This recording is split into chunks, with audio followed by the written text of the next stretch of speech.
Kanpai! We'll get there eventually. We it takes a village to make a podcast. Takes a fucking... Right, okay. Welcome, weebs, to this week's episode of Kanpai Cast. This is episode 52. We have been at this for a year now. Yeah, I think technically longer than a year, but we took like a week off or something. So yeah, I think it was a year's worth of episodes. Yeah. So, and this is where we swear never to do that ever again. So, this week we are covering summer 2022. The sixth. What? We gotta sing Auld Lang Syne. What? It's the new year. It's the new year. No. Next week is the new year. Should old acquaintance be forgot and never brought to mind. Why are you enjoying it? I have no idea what the hell you're singing. I'm tone deaf. I don't want to inflict that on people. I think Loz is drunk too much. Anyway, so this I have never heard that before.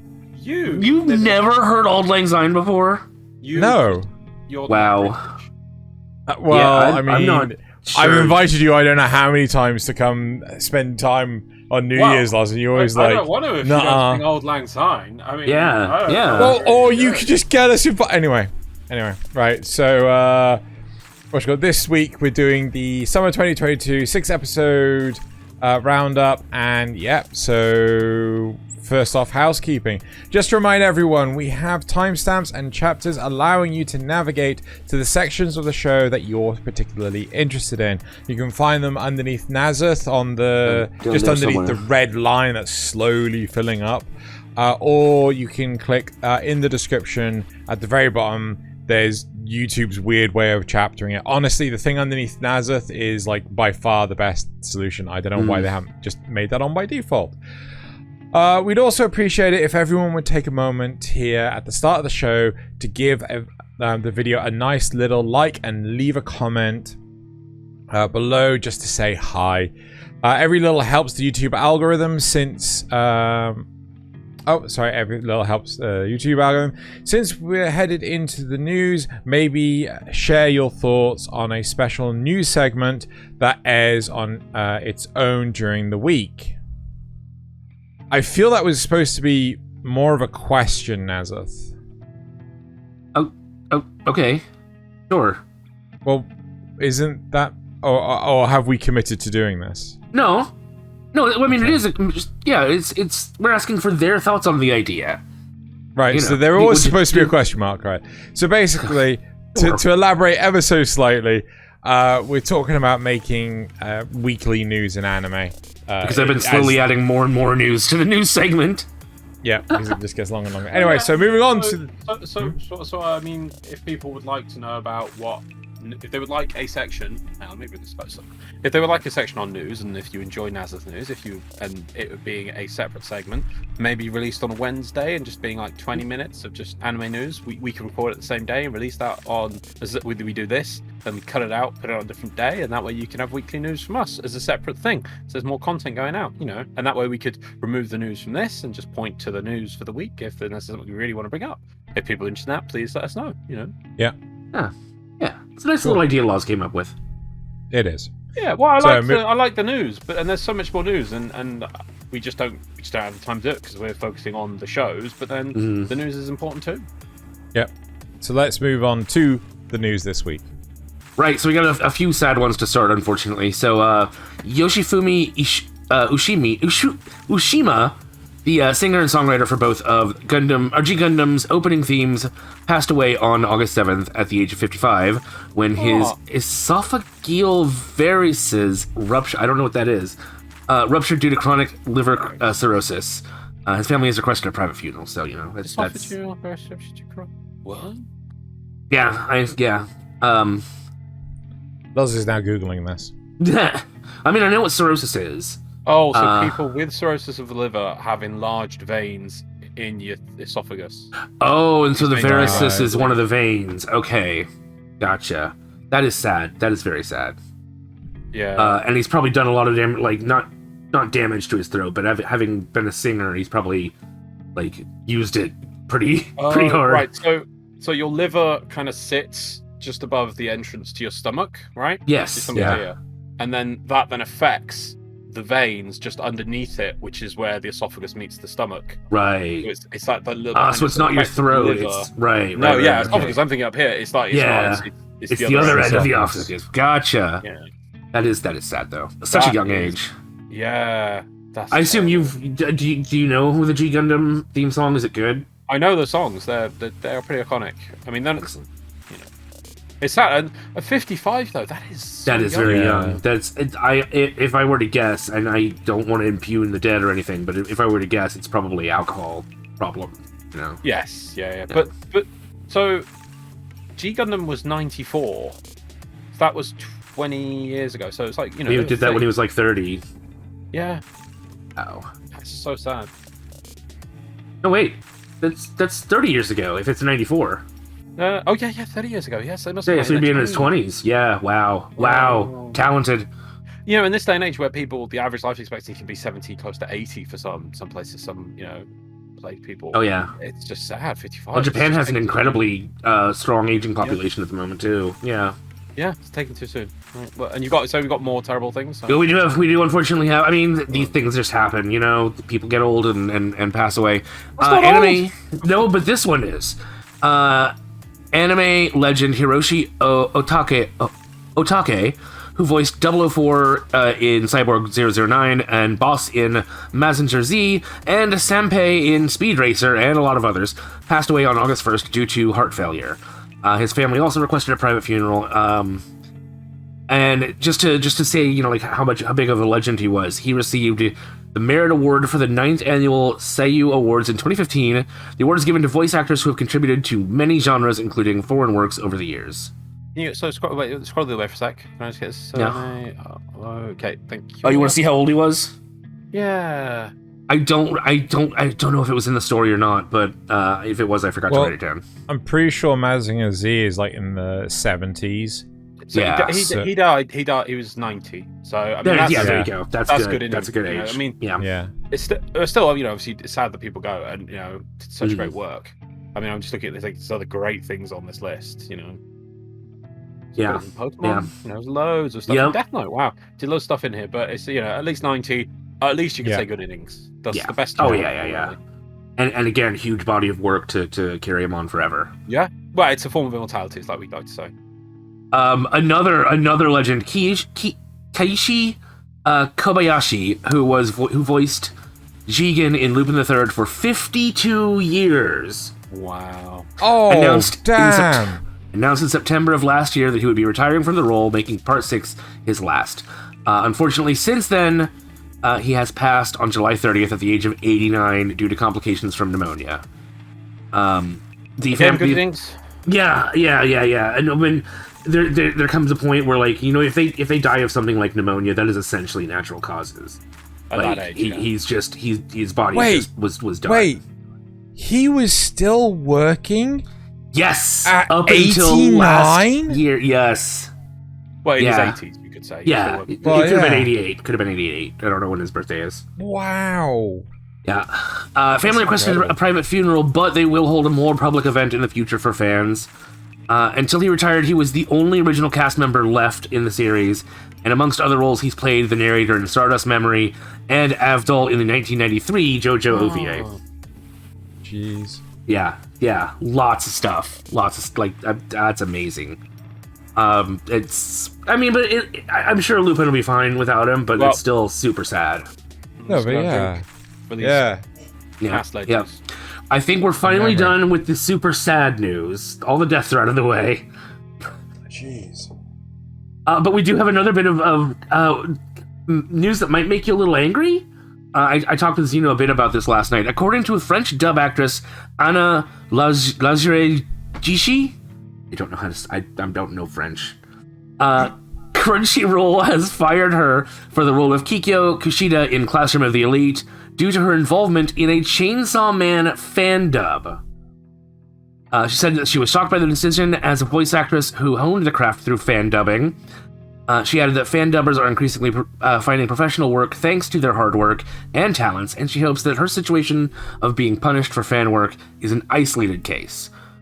Crunchyroll's official statement is what her name, that name, Anna, let's just call her Anna, is no longer contracted by Crunchyroll for dubbing roles. We can't comment on the reasons for her departure, but do wish her the best in her career. So typical corporate speak.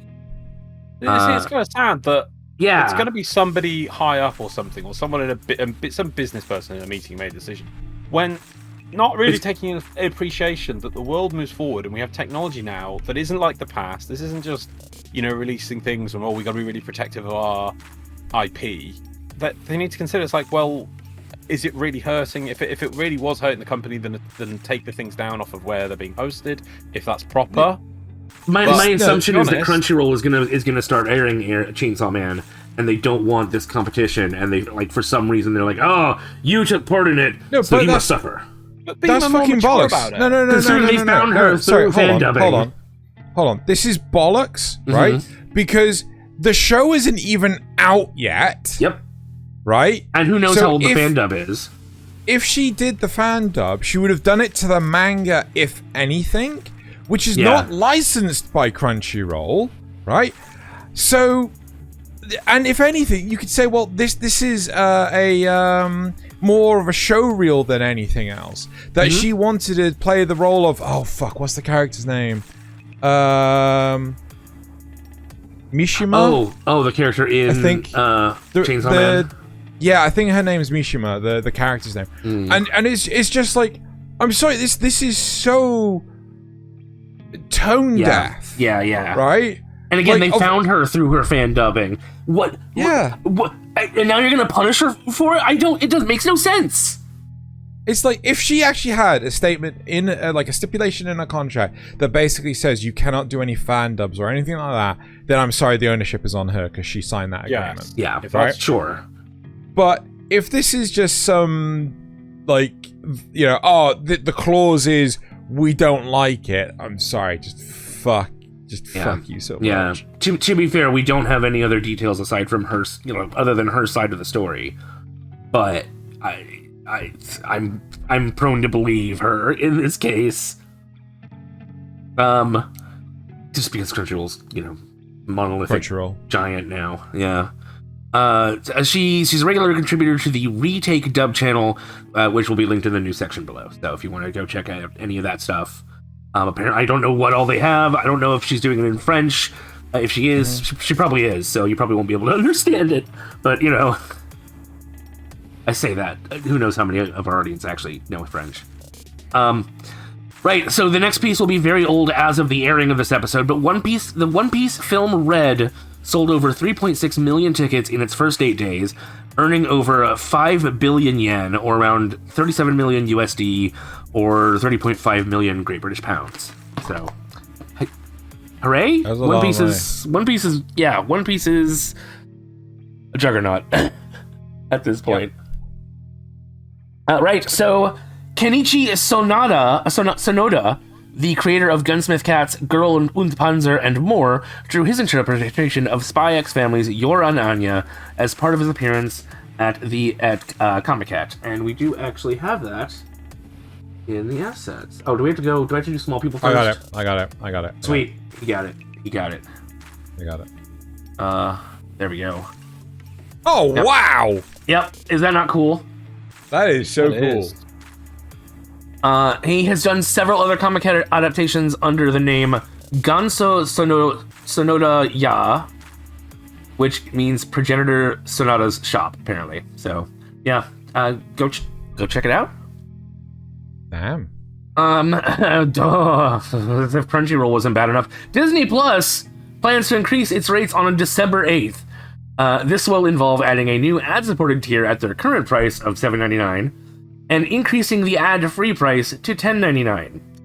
Those who choose to bundle Disney Plus and Hulu at the ad-supported tier will only have to pay $9.99, with the option of adding ESPN Plus for an extra $3. Ad-free Disney, Hulu, and ESPN Plus will only cost $20. So in some ways that's good. You're not having to pay for two different streaming services now because they're bundling them together, or three, I guess. But Disney Plus also gained 14.4 million new subscribers during the third quarter of its fiscal year 2022. The service now has 152.1 million subscribers across Disney Plus, Hulu, and ESPN Plus streaming services. They now have 221.1 total across everything. All hail the return of cable. Yep. Basically. All the high seas. Yeah. Oh yeah. Yeah. That's always an option. So when I was talking to Nasuth about this last night. Oh yeah, we did some math, didn't we? We did some math. Basically, they're clocking in $4 billion a month, right? Yeah. And their hosting fees, or their streaming fees for the videos, if they're using a simplistic service like AWS, just cloud storage, will cost them, I think it's like $138,000 a month. Sorry, no, $138,000 if 10% of their viewer base watch one episode a month of like a 25-minute show, right? It's all time-based. So it comes less than $1 billion if if 10% of their audience subscribers always watching something. No, if they watch 6 episodes of something a month. And considering the majority of the time there's only one new thing out a week. Unless they're going back to binge old things. Yeah. Yeah. Sorry, what did I say? How much did I say that they were raking in? Like 4 billion? No, sorry, it's 4 trillion. That can't be right. No, it was. It was an absolutely insane number. It was 4.4 trillion, I think. It was pretty crazy. Either way, I mean, even 4 billion is crazy. Yeah. Anyway, so Maid in Abyss Binary Star Falling into Darkness, which releases on September 2nd on all platforms, released a new trailer previewing the exploration and battle systems that you'll get to have in the game. There will be a link to it in the description below if you want to see it. I'm excited about that because, is Maid in that Abyss. like a mobile game? Like, what is it? It's it is going to be on PC. I don't think they listed phones, but they listed PC, Switch, PlayStation, and Xbox. What kind of game is it? I think it's going to be an action RPG. Yeah. But I kind of watched a link of this, and yeah, it looks to be like third-person Monster Hunter-esque with monsters, and you fight them things. But at the same time, you've got Rico and Reg in there. Yes. Really? And I see. Yeah, and it shows a model of like. It's like you're playing. Mom. It's like you're playing parallel stories. So like sometimes you're Rico and Reg down in the abyss, and sometimes you're Cave Raiders up closer to the surface. I don't know. Yeah, I don't know what the thing. Well, it does in the intro video. I mean, it's like, it's all happy and nice. You think, oh yeah, it's the typical thing, and then you see one of the characters die and impact. Do you remember that spiked monster? Yes. Poison. Yeah, you see a person. The kid seems to die in the fight, and then you see a cutscene. They're just impaled on the spike, like little kid impaled on spike. Yeah. On monster. Yeah. I'm like, oh, okay, that escalated quickly. But also, if I was going to do this show, I would make it a bit of an odd setting. So you play a cave raider at the top, you're starting as a red whistle, and obviously you descend or do whatever, and then you'd have these you'd encounter devices that give you visions of the journey of Rico and Reg, but then you wouldn't know, based on the story you're going, are you watching flashbacks of the past or visions of the future? So then you could set it at any time, because obviously the abyss has been there for years and years and years and years and years and years and years. If so not you forever. could set it, yeah. And obviously, okay, if when they get down there and this boy, something happens, I don't know when the story eventually ends, but whatever. But you could have it that is actually in the past, because it's been hundreds of years or whatever. The thing's been there for. Well, we've seen in the past the top of the abyss when there was just that tiny village living there, but so it's clearly been there a long time. And now there's a thriving metropolis, which is just seems self-sufficient, you know, with import and output, export, and giant metal ships coming to it. So if you could have that sort of thing there, and you wouldn't, and it'd be, and what it turns out I think would be good would be you're having the Abyss gives you visions of the future, which is then Rico and Rek. Yeah. But you think there might that'd be pretty cool. flashbacks to the past being recorded by the Abyss, and that'd be like, ooh, That'd be cool. that's how I do it. If you had your way. Yeah, well, because it's got the whole like interesting. There was the whole thing with the Abyss about the like magical technology you could find, but that really hasn't come up much in the show. Not for That's a while, true. no. No, Yeah. like you had the cube, that was an important thing. The pickaxe, that's an important thing. But there's just Aside from, I mean, Yeah, there's kind of Reg, but parked that's it. about it. Yeah. yeah, I don't seem to find new things, which is a shame. Well, there's Goom. Well, you would have thought they would actually find more stuff at Yeah. where they are now. That's the point. Yeah, you're supposed to. Yeah, the because top layer is supposed you to be can't dig it clean. up anymore. Yeah. Well, there's not as much to dig up. I'm sure if you keep digging, you'll find stuff at the top. But Yeah. it's common. Right. So we'll talk about more about Maid in Abyss later. Donguri Republic has released a ring based on the worm-like corruption in Mononoke-hime. So we've got that as well. Xeno helps me out, but yeah, there we go. So that's, and then why did that?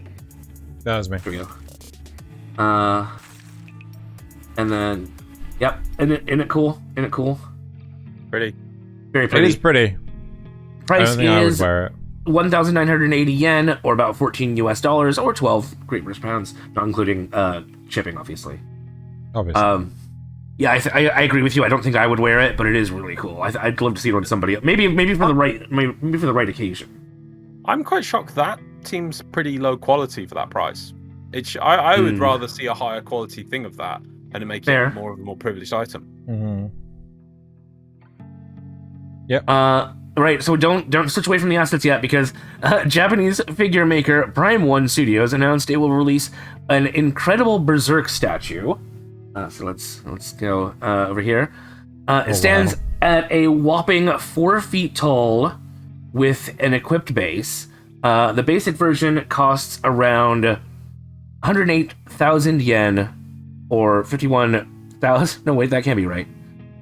51,000 US dollars? Is that right? That is right. No, that can't be right. No. Oh, sorry. I'm reading the S to 5. Yeah, What? sorry. Yeah. 1,500 Or- US, or about 1,200 Great British pounds.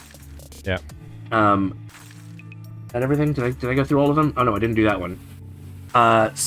Or you can get, or that's just the basic one, or you can get the deluxe edition with 2 equipable heads and 2 swappable arms, which changes how he holds the sword. You can see the Dragon Slayer, the sword, for 229,000 yen, or 1,600, almost 1,700 US dollars, or almost 1,400 Great British pounds. And there is a video of this that you can also watch. Like they actually like show it off and everything. It's disgusting. So fans of 86 don't necessarily move away from the assets yet. I can read! Need not worry about war crimes, because the kids are taking the time off for a summer pop-up store.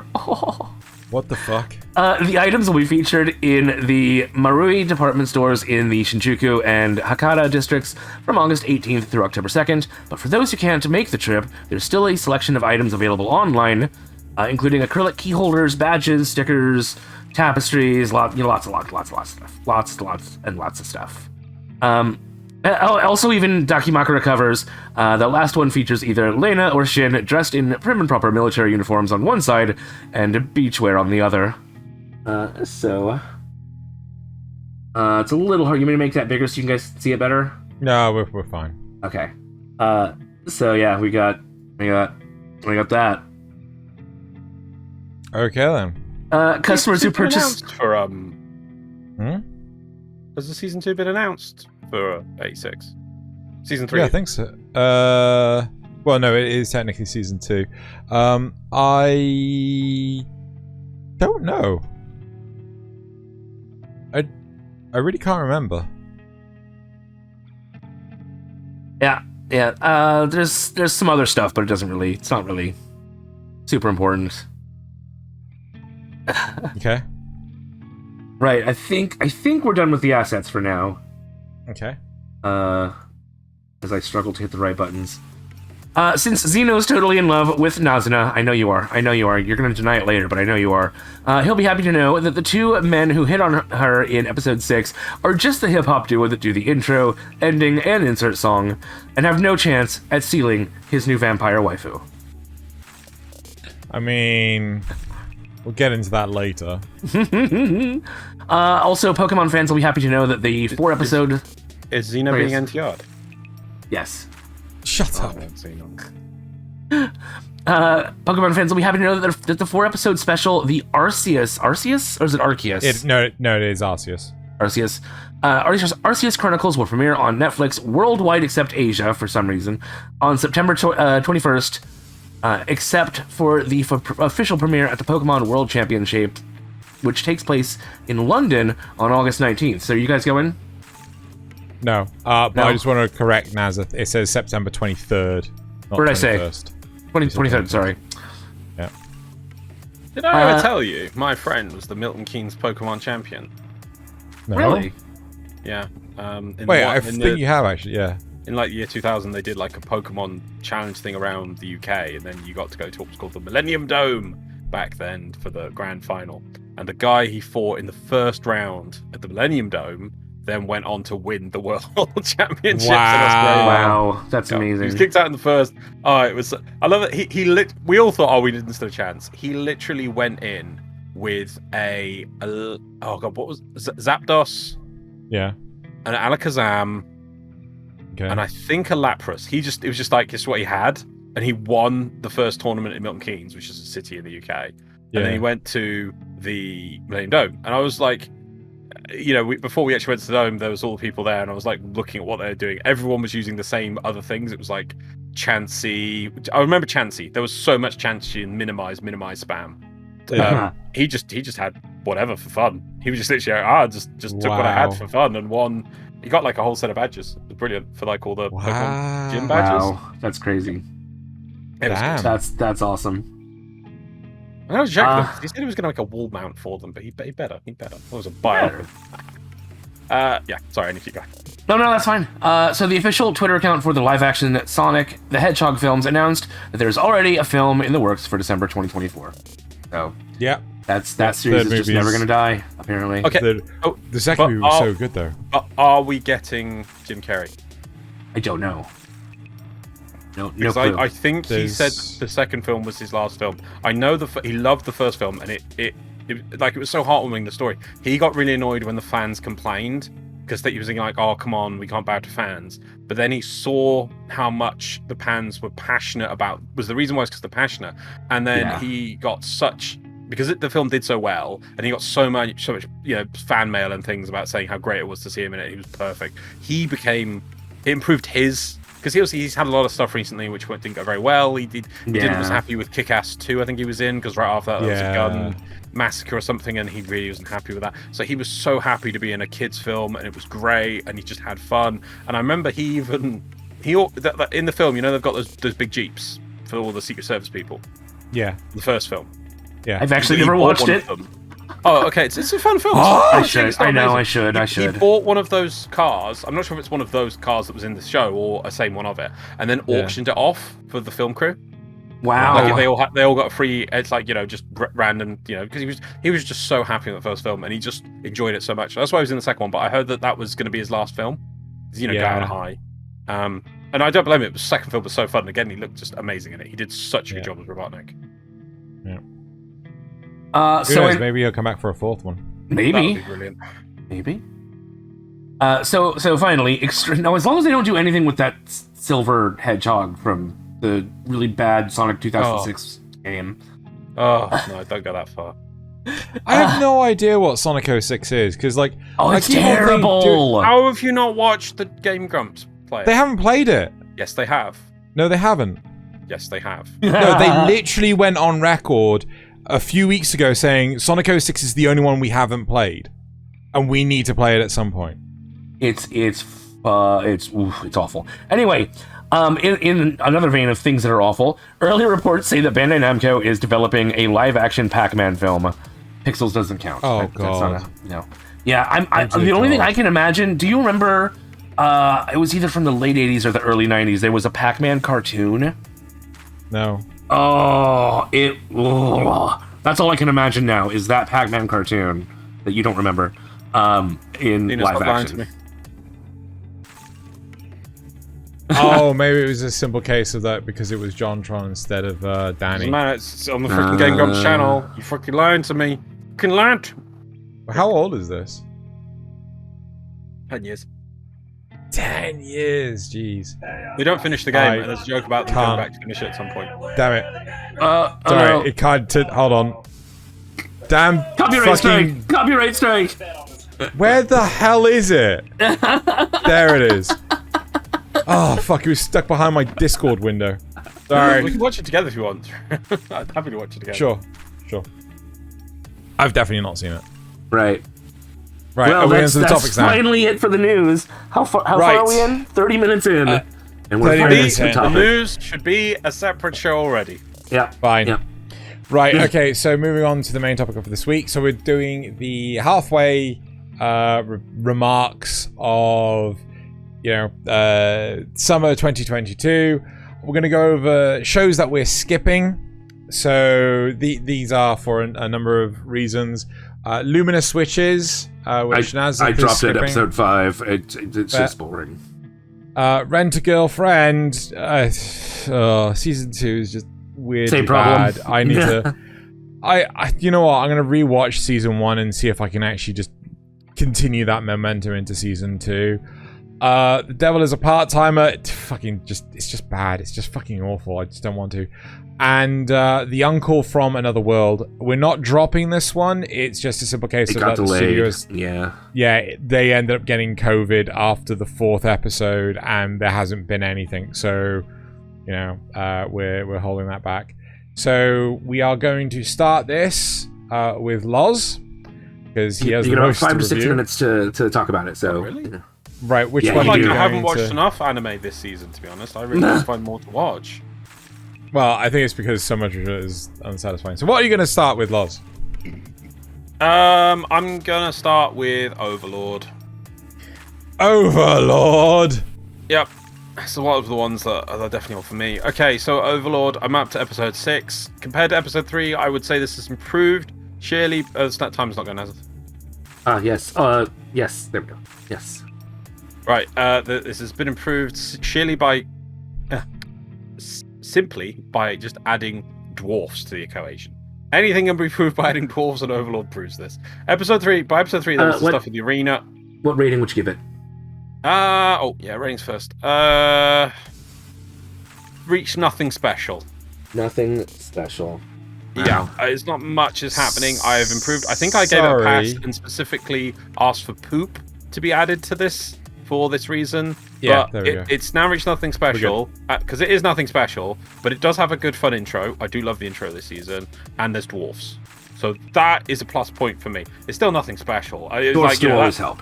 It's going to have to do a hell of a lot of work to reach acquired taste. I mean, I'm just giving it nothing special here because I gave it pass before. That's better than it deserves. Yeah. Exactly. Right. I'm just like, okay, there's dwarfs, and the dwarfs look cool and very dwarfish, and I'm like, okay, I'll give it nothing special because I'm watching a show with dwarfs in it now. I'm very happy. If those dwarfs start not appearing or start not doing anything, and we lose, like, here's Token Dwarf, who's clearly going to be part of the main cast from now on. If he disappears, it's going out of poop. Yeah. By the way, we've added poop now as a fifth. We have added poop. Should we show it off? Do we have any poop coming up? Yes. Well, yes, okay. we do. All right. Well then, we'll wait. So what else to say? So this Overlord, though, as the 4th season? Yeah. It still doesn't seem to it's supposed to be reaching at this point like overarching world meta stuff, and it was trying to do that in the first 3 episodes or whatever. But now it just seems to be more fun because Ainz has got distracted by a subplot where he wants to go. I don't care for spoilers. Seriously, it's Overlord. It's nothing spoilers. where he wants to like find rune weapons. Like I'm like, yeah, some proper dwarfs with rune weaponry. They got runes, but runes have like fallen out of favor. So because there's like it's just easier to make these just normal magic weapons. But you need a lot of resources, but they're easier to make. So runes are cheaper, but they're they don't do as much. So Ain's like, we must resurrect rune crafting for my empire in this town. It's like, okay, I can see he's got some dwarfs. The dwarfs will fight like some kobold things, which so Ainz is helping them out with that. And I'm like, okay, this has reached nothing special. I'm gonna give it that. That's all I got to say. I'm gonna keep watching. When Xeno and Nasuth get round to, I will force. Yes. Well, there's dwarfs now. I'm a bit happier because of dwarfs. Can we have? I'd love a show about these dwarfs. These dwarfs are amazing. You know, they do everything stereotypical. It's just brilliant. It's like, oh, just take some Tolkien dwarfs. Well, Tolkien or Warhammer dwarfs and just dub them in the show. I'm like, hey, you've improved it. So yeah, that's good. Like, yeah, there's a scene with this, like, yeah, these people on screen, and like the stupid one with the mask that's been in previous seasons. Like, oh, I love Maomon. Maomon has yet to appear this season at all. Really? At all. Yeah. The first 3 episodes of this are utter tripe, and when the dub comes out, you guys are going to watch. I'm going to force you guys to watch this. We are going to watch Overlord. No. We're committed to watch this. We will. Yeah, right. We are committed. Because I also like torturing myself. I'm going to forewarn you guys, so you have to think. Right, the first 3 episodes are just utter tripe.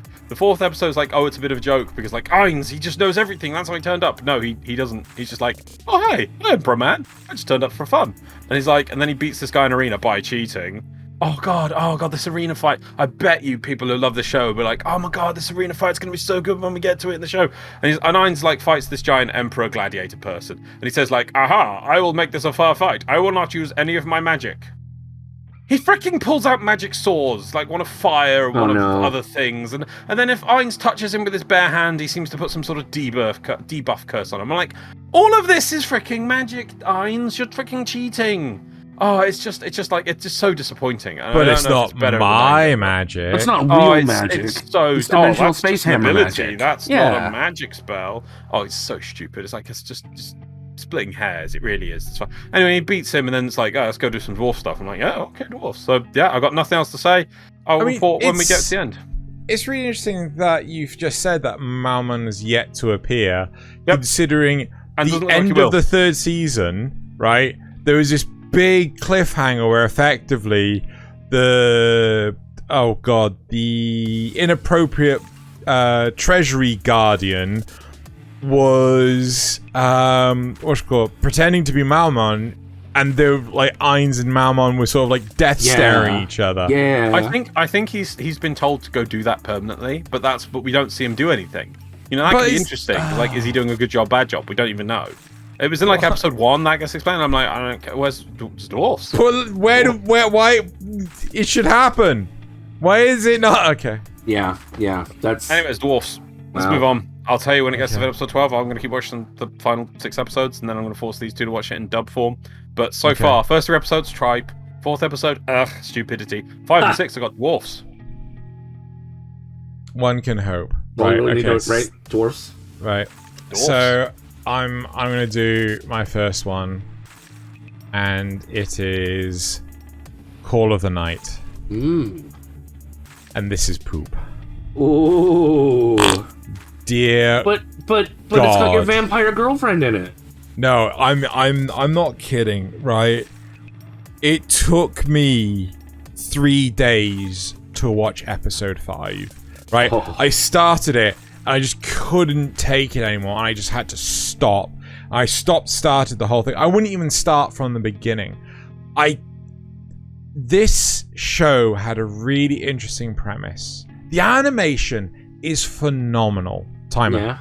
The the music, the intro and outro, absolutely incredible, right? The voice acting, quite potentially unparalleled, right? Really? Yeah, no, seriously, the voice great elements. How is it so bad? The plot is the equivalent of watching paint dry. Ooh. Right? I am not kidding. There is nothing fucking happens.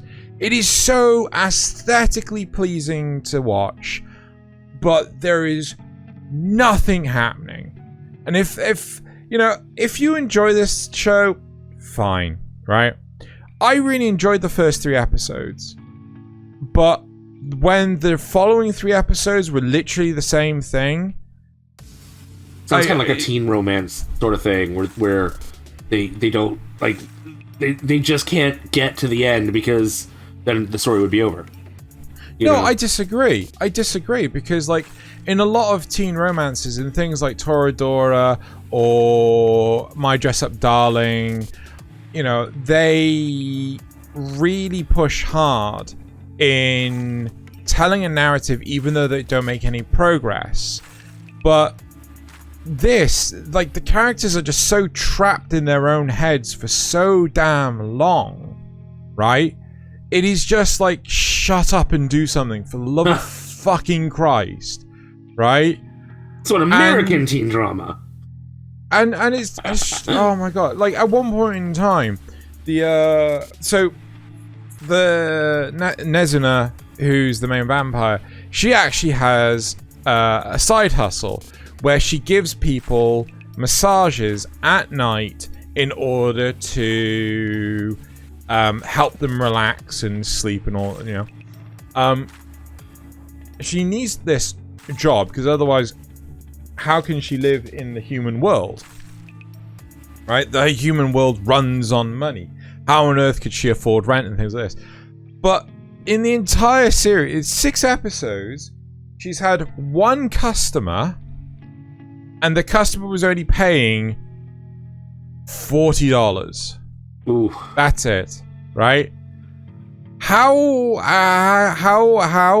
is she supposed to live on this? I have no fucking idea. She's like, not. I would much rather it say something along the lines of like, oh well, no, because she's so old, she actually has stock in like Apple or something, so she's just able to live off that, right? Yeah. You know, it's but like, oh no, I actually have to have a job. What's your job?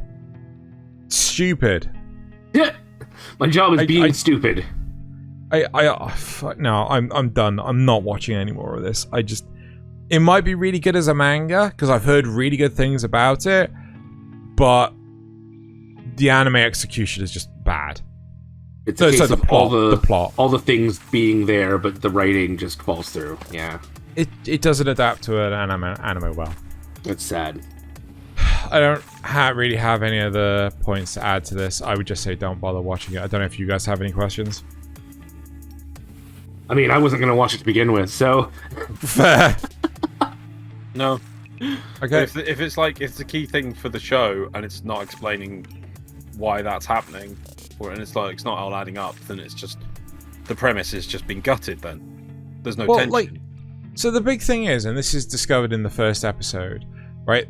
The 14-year-old kid who's literally just appeared on screen, he wants to become a vampire. He wants to just basically live life at night and so on and so forth.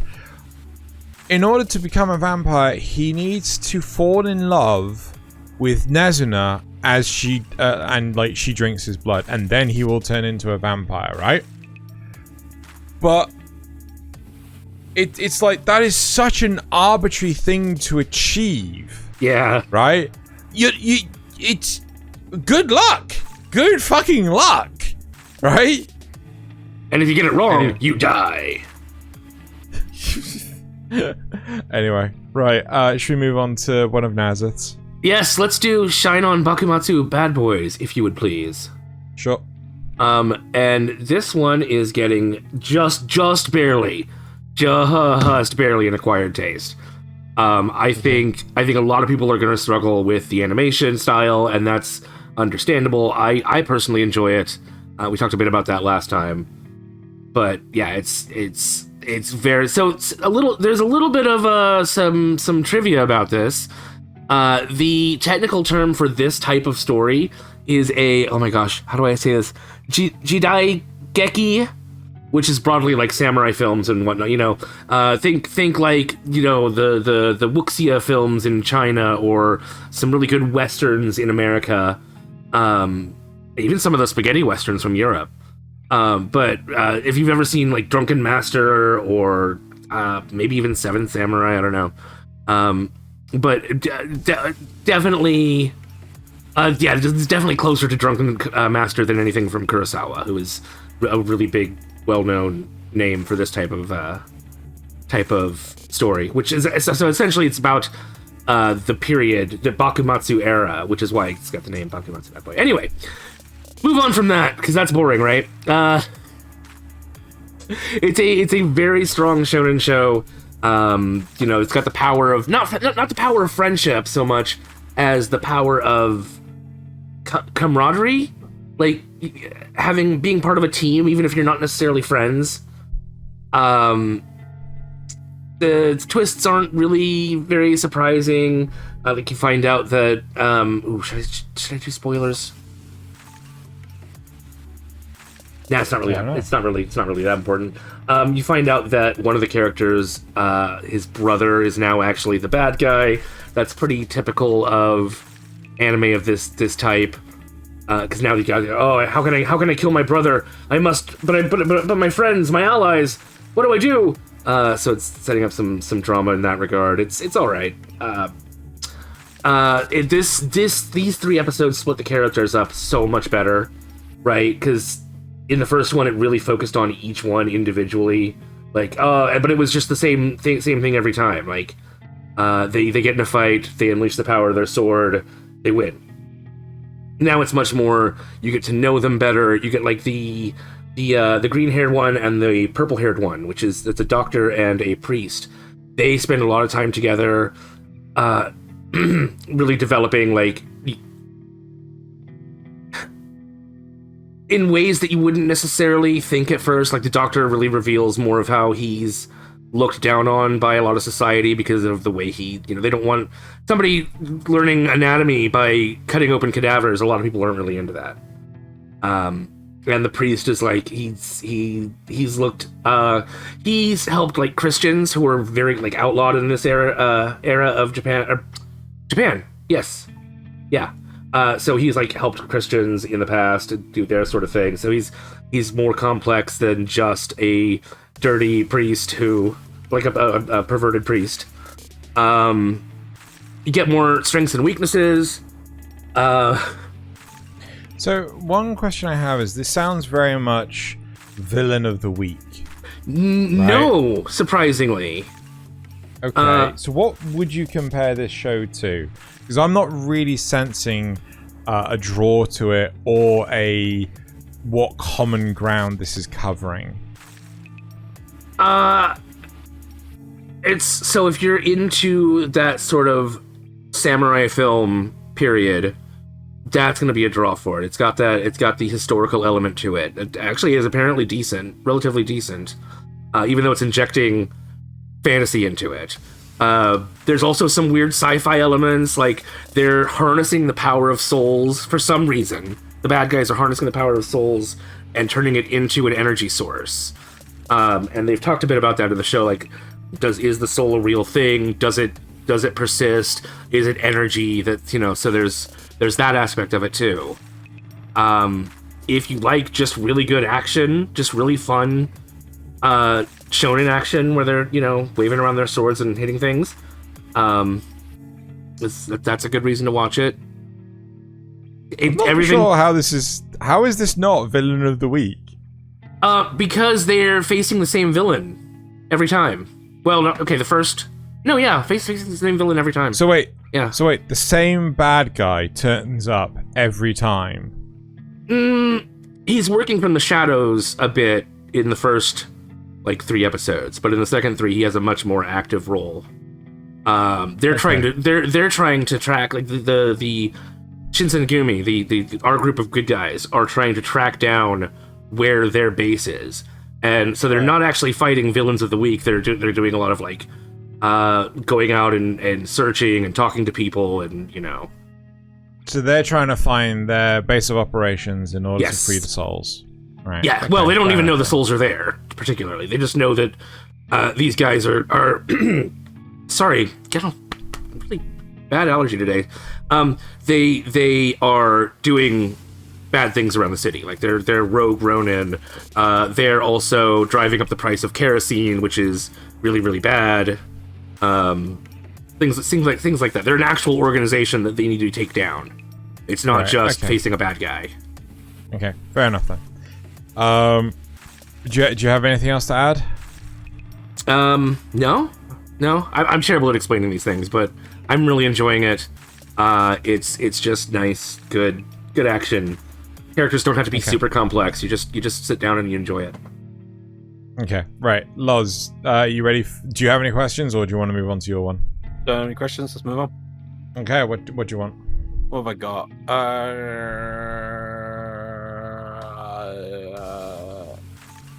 Yakuza. Oh, this one doesn't have a thumbnail. It does now. Okay. There's another plot. Huh?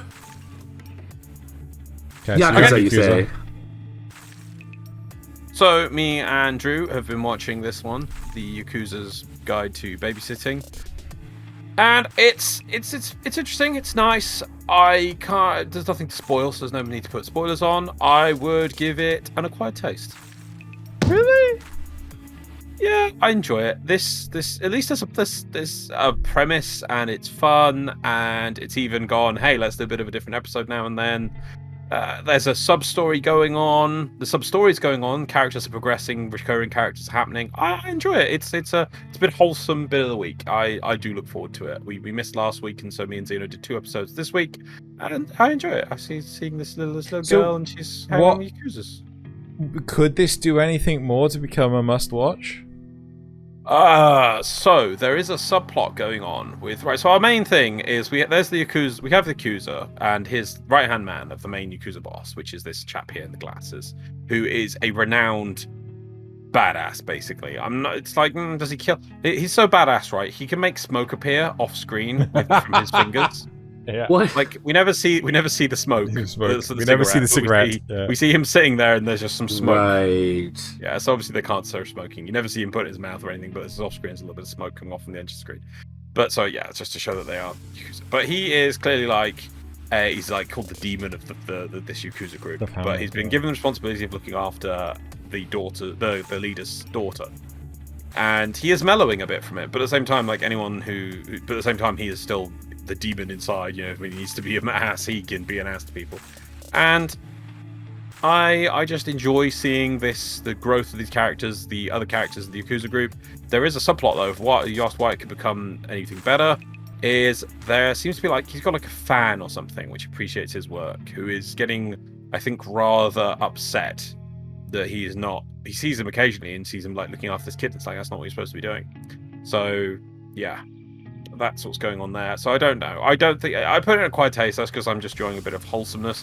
It also had an absolutely wacky episode where the boss of the Yakuza was like, "Okay, you lot, we need to make money for the Yakuza group. I hear this like live streaming is a thing. Go do that." And they don't actually do live streaming. They do YouTube videos basically, where they're just the most deadpan things. I can't remember what they call themselves now. Oh, what was it? Cherry something. Yeah, oh god, Cherry something. And it's just like they wear ski masks to hide their identities, obviously, because they're the actual Yakuza people. It's like, well, they can't show violent stuff, but they can show themselves like prepping to do things. But then they become super successful. They become a worldwide phenomenon. And it's like they're going around shaking hands and doing all this stuff and got a music tour and everything. But the boss told them to make money, so they're doing it. And then it's like, but the main character isn't spending time with the little daughter anymore, and he's like, he's very sad that he's doing that. But it turns out it was all a dream. Yeah, and it's brilliant. And it was just a great side episode. That's just like, if you're gonna do a dream thing, it was done fine. It was just great. It was just like, yep. Yeah. It's rare to actually have it was all a dream done well. So that's it was. I'm not saying it's not amazingly, but it was done decently. And it was like, oh, okay, I get what you're doing there. So it was fun. It was fun. I enjoyed that. But yeah, so that's I haven't really got much to say about it. Yeah. Also, by the way, I noticed that, and I've forgotten actually that on this list, by the way, it seems like you've given me a dungeon. I think I'm an episode behind still on dungeon. Oh no! Oh, do you want me to take that over? Yeah, you can take that. Is wrong to people Okay. to the dungeon. I think I'm one episode behind. I caught up on Maid, which was. You regret. Okay. You regret catching up on Maid. Well, we'll see. Anyway, so yeah, that's all I've got to say about it. I enjoy it.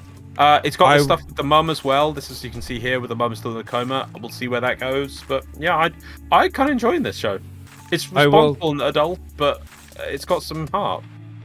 I will add to this that this is one of the few shows that I'm actually enjoying this season. Yeah. Like, there is plenty of mediocrity in this season.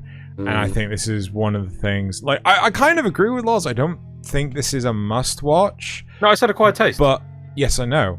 I don't think this should be a must-watch, right?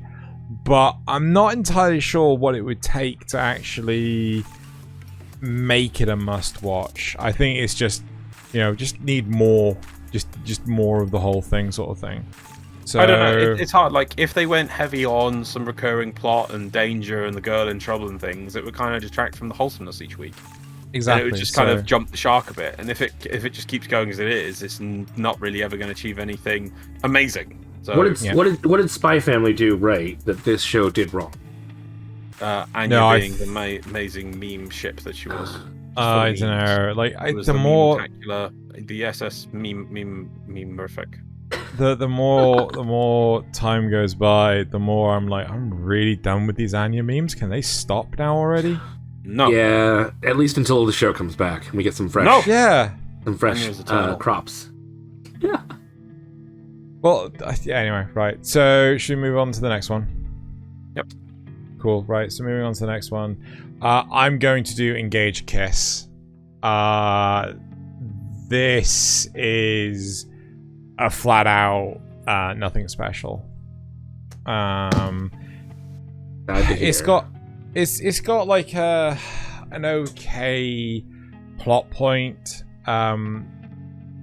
where the mechanic that works between the two main characters, but in reality this is very villain/monster of the week. There is no real overarching plot point.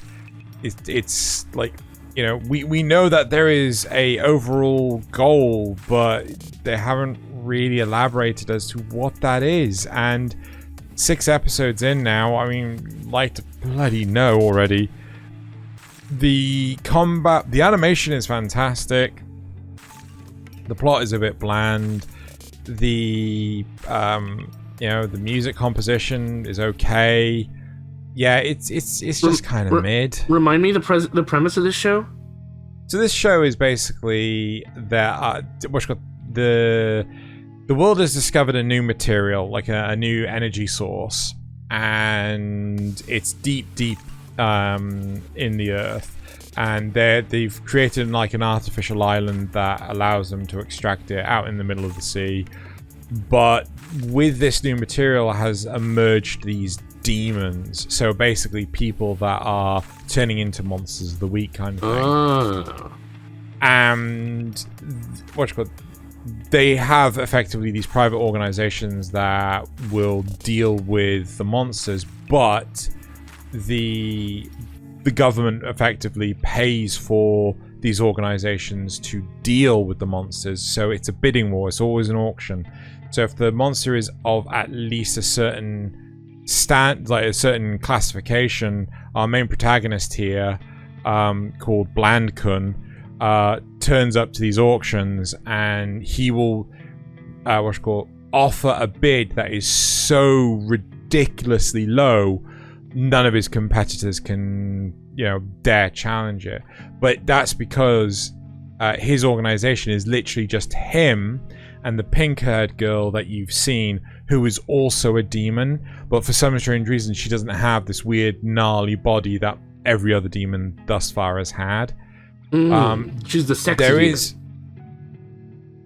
sure Actually, to be fair, there was one, but regardless of that, there is also a correlation between people that from initial points of view, like, oh, this person's a demon, and then all of a sudden, other people that are related to that person become demons, and it's sort of like chains on sort of thing.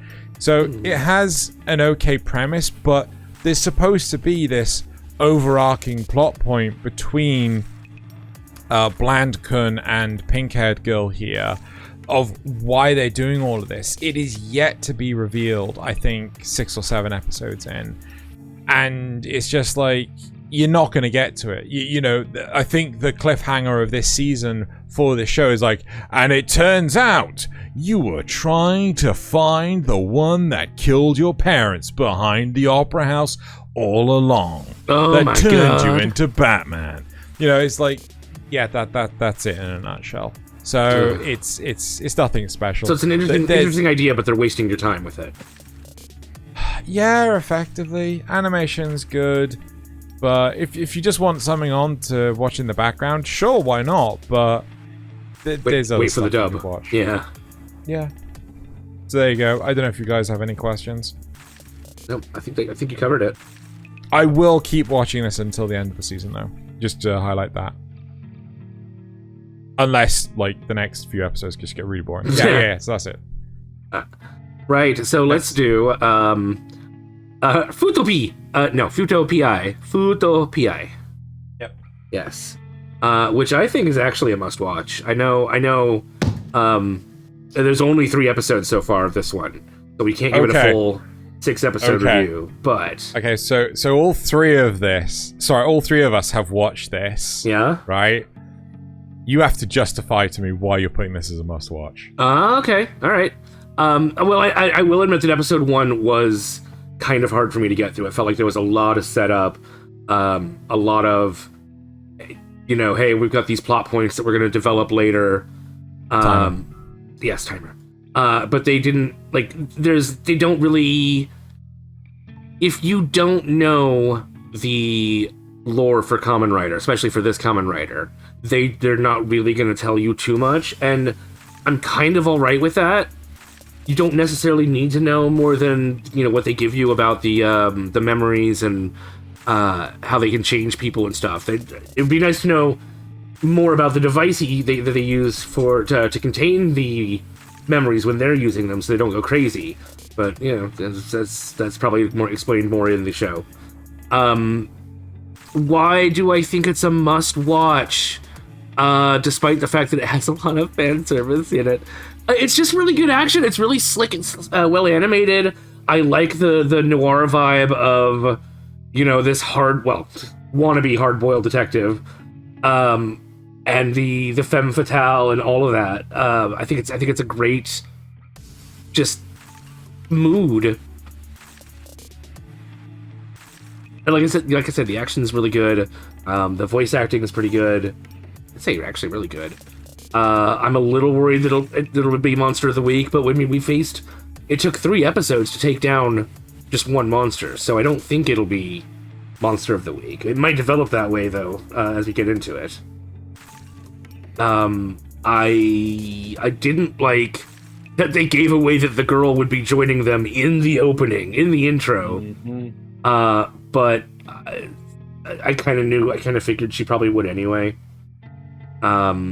I like the weird Akashic tome that the blonde guy has, where he can just access the information of the universe. Yeah. Why don't you think it's why do you think it's not a must watch? I want Loz to give his opinion. Why do you think it's not a must watch? I know Kamen Rider from when I was a kid. So Yeah. I understand the premise. It's it's a form of Power Rangers, whatever, super suits with Bughead, as far as it gets. I don't know any of the deeper lore. I haven't watched the pre-show that the prequel to this that explains everything or sets up it.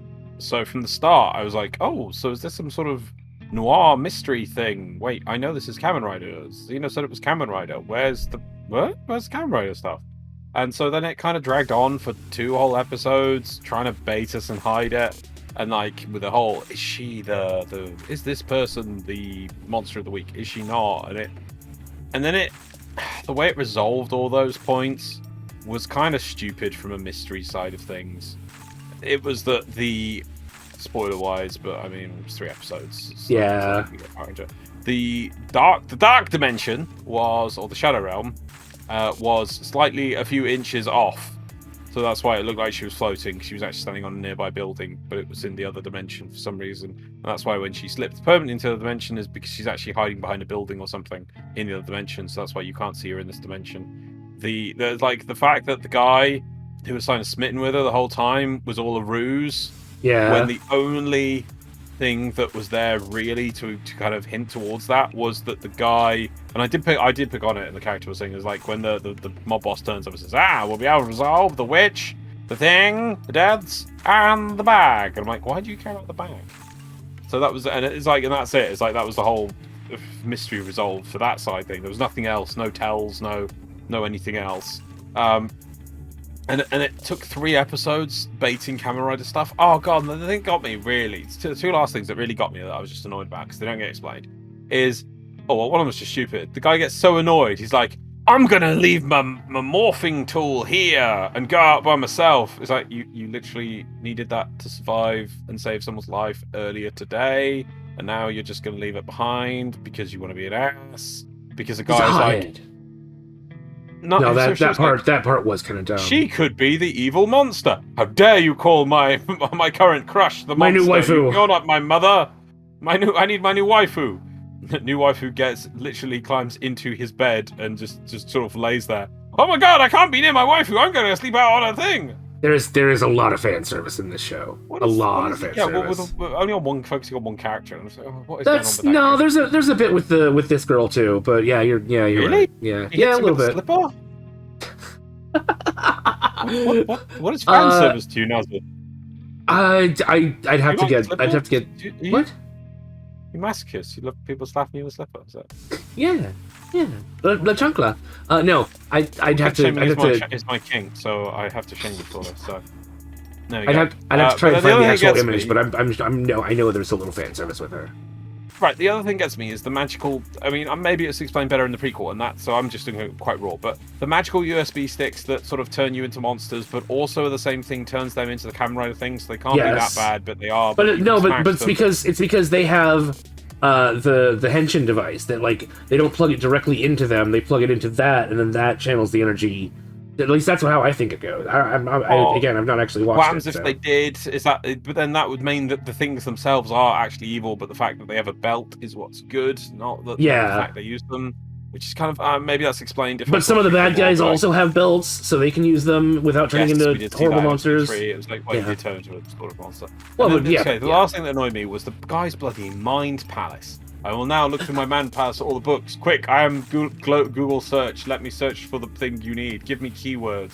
And it's like, you got down to books. And now, the guy feels kind of like the Giles from the group, like from Buffy Vampire Slayer. But that made sense because he was a secret. He was a librarian, but also time working for a secret demon slaying group. So obviously, there's loads of old books about slaying all the demons and the names of demons and the weaknesses of demons. What are his books? Why they're plugging USBs into people? Why is there books on this? It's the Akashic record. What? Do you not know about the Akashic record? No, I have no idea what you're talking about. It is, if I can remember this properly, it is the idea that all of the information in the universe exists. So, like, you can't destroy energy. You can only convert it. Information is, you can't destroy information. It's just like it's there somewhere. And so everything.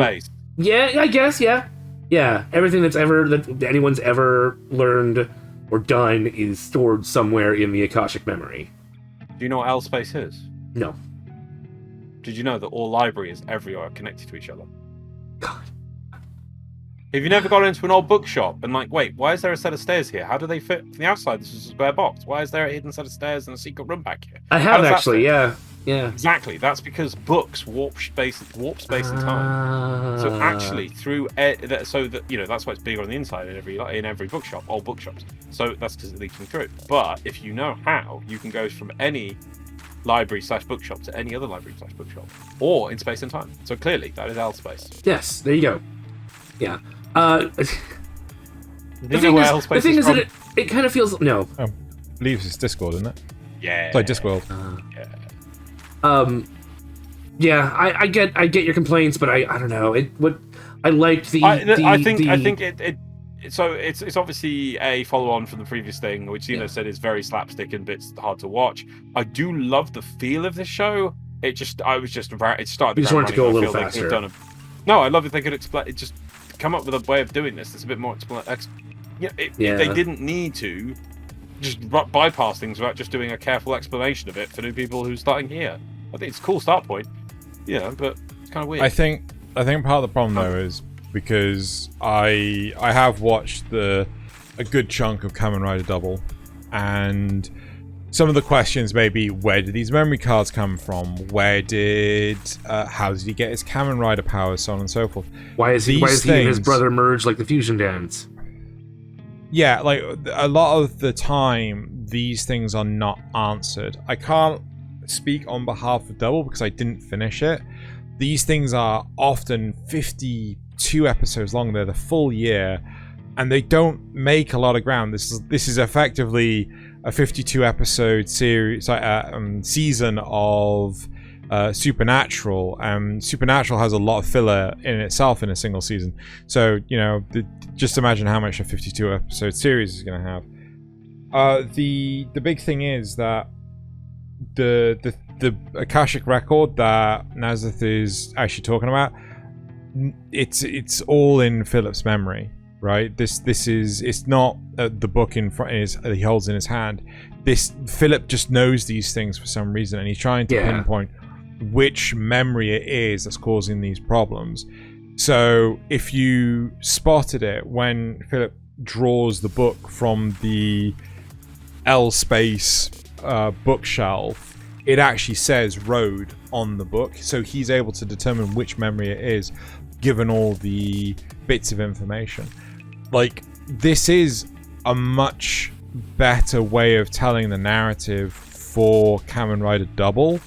The issue is that, just like the Tokusatsu show, it doesn't really elaborate on the stuff that we would find interesting. And so I think basically this is why I say it's an acquired taste. There's going to be a lot of questions you will never get answers to. That's fair. I like the action and the style and the feel of it. I think it's really good. Oh yeah, but you're right about the unanswered questions. Yeah. So what was that, Loz? The visuals are great. The characters are interesting. The music and audio is great. I like the monster. I like the heroes. I like the powers of the hero. And it's my own fault, really, maybe if I watched the prequel series, but there's no reason why this couldn't do a better job. I don't know. I'm kind of fine with it not explaining everything. That's a difference of opinion. Right, Loz, do you want to do your next one? Oh, okay. My Isekai Life, I gained a second character class and became the strongest sage in the world. That's that. Okay. And go. Yep. So this is nothing special. I'm not saying it's bad. I just don't think it's an acquired taste. I think it's just quite bland, generic Isekai, even though so the main character is just kind of slumming around doing stuff. He moves from place to place because where things are happening. He saves the people from a dragon. And he's like, oh, where to go? It's like, oh, some good food over there. Okay, he goes there. Oh, they're in eternal winter. And but what's going on? He finds what's causing the eternal winter and he stops it. Let's go to that place because they have armor for my slimes. If he's a tamer or something. Let's go there because they make the best armor. So he's just kind of slumming it around, the main character. Not much progression there. The only thing which is kind of good about this is he is slowly uncovering a sort of plot of what is going on in the world, where there's a group of cult that's trying to end the world, basically. And he just kind of stumbles upon them and discovers things about them and has to kind of undo what they're doing. It, however, has one very good episode, which I think was episode 5. When the cult puts a couple of assassins on him to kind of put him on a hit list. And he knows the assassins are coming after him. And he doesn't want to kill the assassins because then he'll be like, oh god, we sent assassins after this guy and the assassins didn't report back in. He must be a real threat. So instead, he decides to pretend to be the worst pet tamer ever to get them off his back.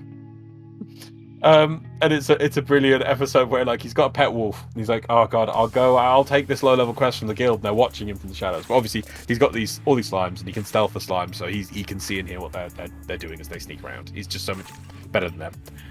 He takes this low level quest from the guild to kill evil bison, and his wolf's like, oh god, I've got a job to do. Okay, I'm a proud wolf. I will do the best I can. It's like, yeah, look, I killed those things. And so he then just rests them for them. It's like, oh no, my wolf didn't kill them. And the wolf's like, oh, okay, I'll try even harder.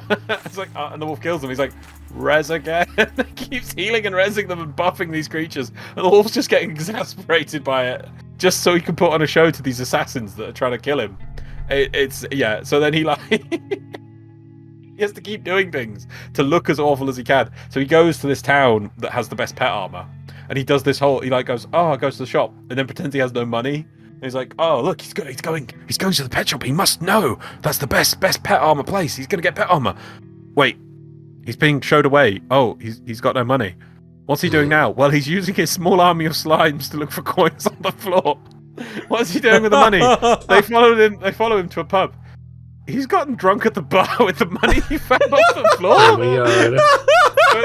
That's a really great episode because he doesn't want to kill these assassins. Because if he kills the assassins, they'll report back to the cult that, oh my god, this guy's a threat. Oh, no, sorry. If they don't report back, they'll be like, okay, the assassins we sent off, this guy disappeared. This guy's clearly a threat. And if he appears to be a threat, then also the assassins will report back, or even and he knows that he's going to kill the assassins in 2 hits, just easily. But so that was my one high point. But overall, it's kind of a just bland isekai thing. So seeing how the plot develops with this end of the world cult, which he is slowly trying to foil, and like that misdirection of information between him and then the cult as the only good thing that's kind of going on. Apart from that, it's just kind of bland. It's just isekai. I don't feel any redeeming thing. The slimes are fun. The slimes have character. I keep feeling bad that is he going to come up against a hard opponent and he's going to lose one of these slimes because they've got little characters.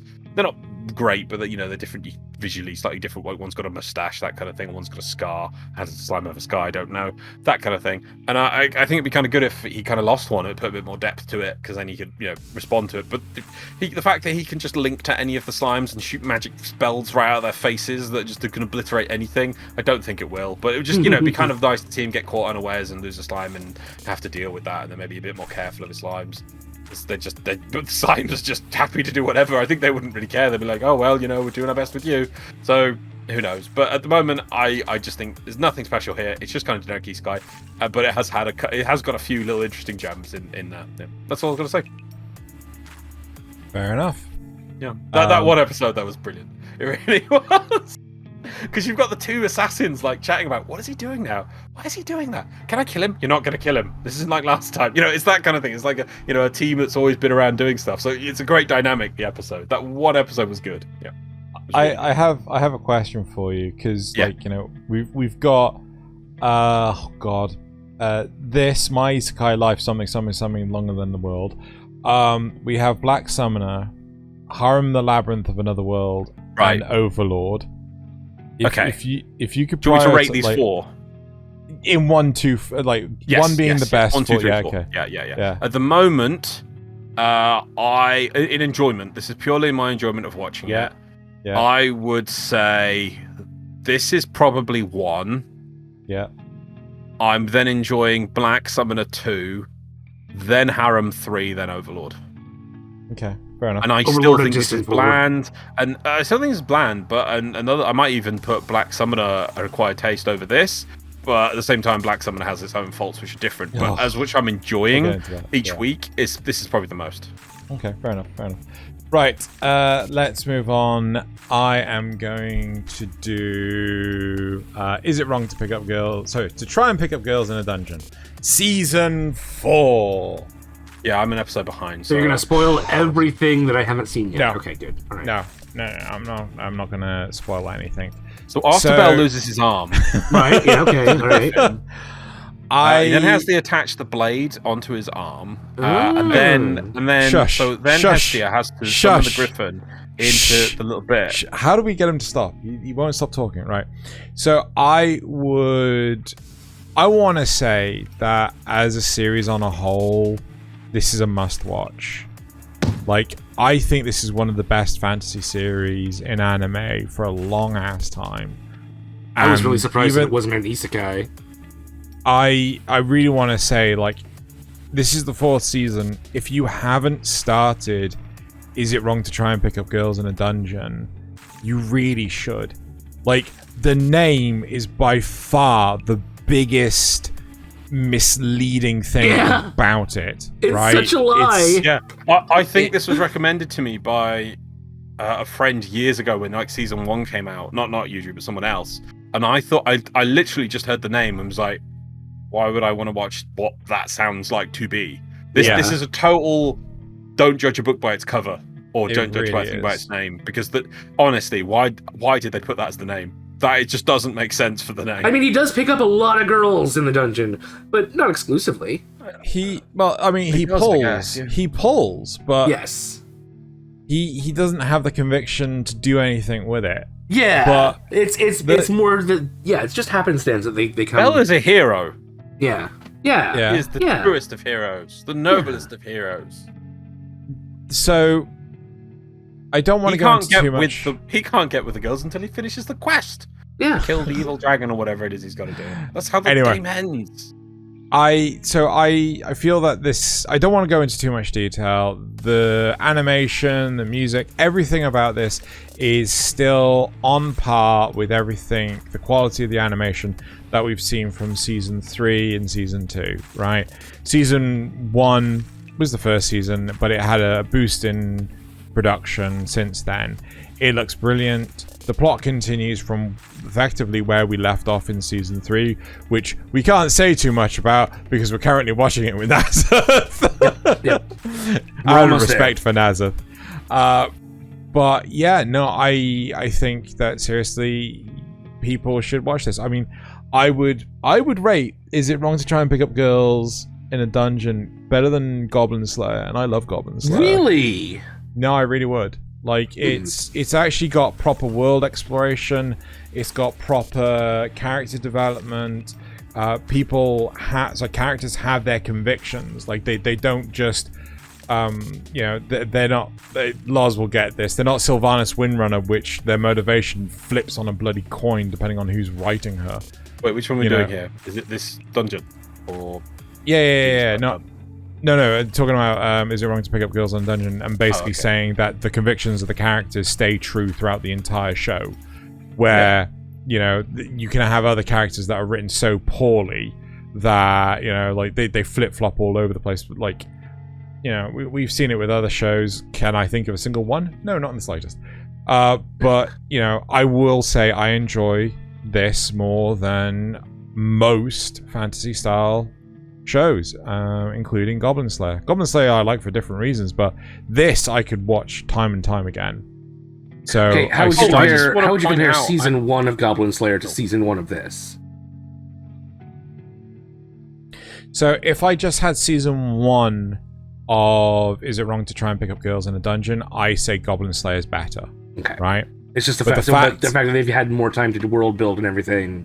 Yeah, the fact that they've been able to develop and things. Like, I'm genuinely concerned about season 2 of Goblin Slayer because they don't have much more manga left. Like, maybe there's more light novels or something, but like, I'm like, what are you gonna do it on? Are you gonna do Year Zero stuff? But yeah, so I'm again. Redo the movie. Yeah. Oh yes. But better. So seriously, go check out Is It Wrong to Try and Pick Up Girls? Flesh out that movie into like half a season. Job done. Yeah, easy. Give it the pacing it deserves. Like, for example, the Spirit Toy arc of Shield Hero needed more room to breathe. But at the same time, part 2 of Vanitas had too much room to breathe. It just needs the pacing it needs. So if it's a case of they do it over 4 episodes, or 6 episodes would be fine for the 6 episodes might be too long. But what if you're sensible? What they could do is actually put some lore in about goblins. Maybe add some additions. But still, yeah, this show is great. This show's great. And again, the moniker just doesn't live up to. Yeah.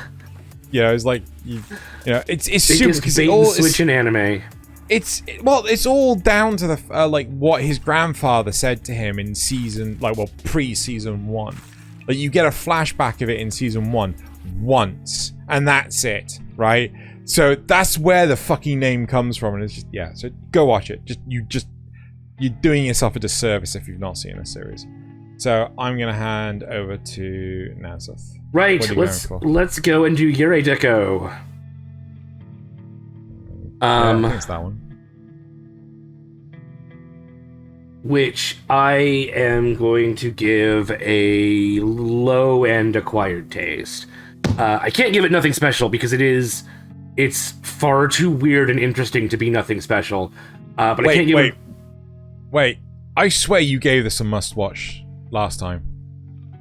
I don't think so. No, it's still acquired taste. Yeah. You See, this sure? is why I keep my old notes. You know. I swear you gave it a must. But I thought it could become a must-watch. Okay. So yeah, it's there's this deep, dark underbelly to the show that's so interesting to watch develop. So the deco that they use, the implants, can even change like how things taste, and it can even get rid of unpleasant memories. And you're not even like doing this on purpose. It just kind of does it. It just kind of gets rid of the system doesn't want you to be unhappy, and so it gets rid of memories that make you unhappy. And you can like that's something that she struggles with now that she's a ghost. She's one of the Yurei. Her friends, who she sees in one of the episodes, completely are already starting to forget about her. And it's so creepy. Also, literally everything that they do is backed up in the customer care center, which is essentially like our this courtroom scene is actually in the customer care center. Everything revolves around it. It's so bizarre and so creepy. But yeah, so even if you forget something, it's still backed up somewhere. They have everything about you, all of your information, all of it. I love that the real world is way more detailed but less colorful. Like everything's gray and brown and everything, except for the people. But it's so much more vibrant in its own weird way. There's a whole thing about nobody's even given because of the deco. Nobody's even given a chance from the time they're born to experience the real world. And like there's a bit where they're making some food, right? Some real food. And because the deco can't tell them that it tastes good, they have to make it with actually taste good. And she remarks that it tastes so much better than anything the deco programmed into her because it's real, it's solid. So wait, are these characters being forced out of this augmented reality, or?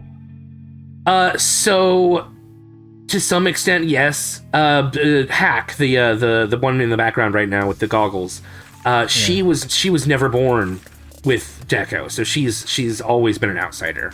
But a lot of people, for one reason or another, end up as a ghost that the system no longer sees or registers. So it was very like they literally had to fake her death to get the system to stop chasing her. So that's how she became a ghost. So I put some minor complaints, but I don't remember what they are. That's why you keep notes, Nasuth. I bet if I look down here, it would say. But oh wait, here we are. Minor complaints. She changes herself to look taller, then puts on goggles to go into the hyperverse. But her eyes shouldn't be where she puts the goggles because she only looks taller. She's not actually taller. Wait, what do you mean? So she changes her appearance, her outward appearance, because she still has the ability to utilize deco, even though she's no longer in the system. So she changes the way she looks to everyone else to be about a foot taller, I think. So she looks like an adult. Right. And then she goes into a place to jack into the hyperverse, which is the other layer of reality, where you actually it's like virtual reality. But she puts on these goggles to go into the hyperverse, but she's made herself look taller. She's not actually taller. So do where they make she's comments about her, right, where like other people will see her as tall, but it's like, why is she doing that like that? Because then she looks tall and doing something weird, but in actuality, to pick up things, she's doing at normal height. Do they make that as a thing? No. Right, then they just see in her fact, puts on the helmet, and it's a visual distortion effect that they just see her being taller. So the helmet to them is still putting on her head, but just at the height of her, because that's what they see. They see her, maybe, but then in her mind, but they're seeing her bigger. There's a bit where her deco starts to glitch out, and you can see her normal eye underneath the eye of the fake avatar that she's wearing. Right. So a little bit of it glitched. That's like but her eyes shouldn't be where where the Why not? Avatar's eyes are. Because it's is it taller a than magic her. thing or a perception thing? No, it doesn't matter if it's taller than her because it depends on whether or not you translate the information. Yeah. Like, How fair, does this magic fair. work? Is it that it affects the person that's looking at her? Yeah, it's what other people see about her. So it's a perception thing. Yeah. Right. Then though the eye bit fell, broke, but the rest of the perception is that she is that tall. So that's why even though it breaks, it's at that height. I don't know. It just felt really bad to me. I don't know. But I mean, that's such a minor complaint, really, in the scheme of things. It is a little bit of, like every episode is they're given a case and they have to solve the case, and it usually reveals some deep dark part of the city. But it isn't until episode 6 that they really get a solid lead that's taking them to their goal of finding this Phantom Zero person. Yeah, that's about it. Oh, I forgot to start the timer. Oh no! We've probably been talking about it for like 4 or 5 minutes. Well. You guys have any questions about it? Well, so you saying this is now low-end acquired taste. Why is it now low-end acquired taste? Because I think it's a little too weird for a lot of people to get into, between the animation style, which is Science Saru, and the sort of story of the week sort of thing. I think a lot of people are not gonna give it enough time. Regardless of that, right? Are you comfortable with it being low acquired taste, or would you personally, as your personal opinion, put it higher? I would probably put it higher. I'd still put it borderline must watch. Okay, fine. Because I'm so interested in this dark underworld and the way that they cover it up, and the way that it's like the metaphor of the city, like the way the city looks and the way the city is underneath. Mm-hmm. Yeah, I'm really into it. I'm really into it. Should we move on to the next one then? So, Lars, what do you want? Okay, scroll back to the top of mine. What have I got left here? So I've got Black Summoner to do. Do you still have Black? Oh, yeah, you didn't do it. Yeah. Parallel Pharmacy, Maid, and that's it. Okay. Yeah. Can I have Maid? Does Maid have pictures? I'll do this quick. Yes. Yeah, I did that for you. Lars is gonna smash this.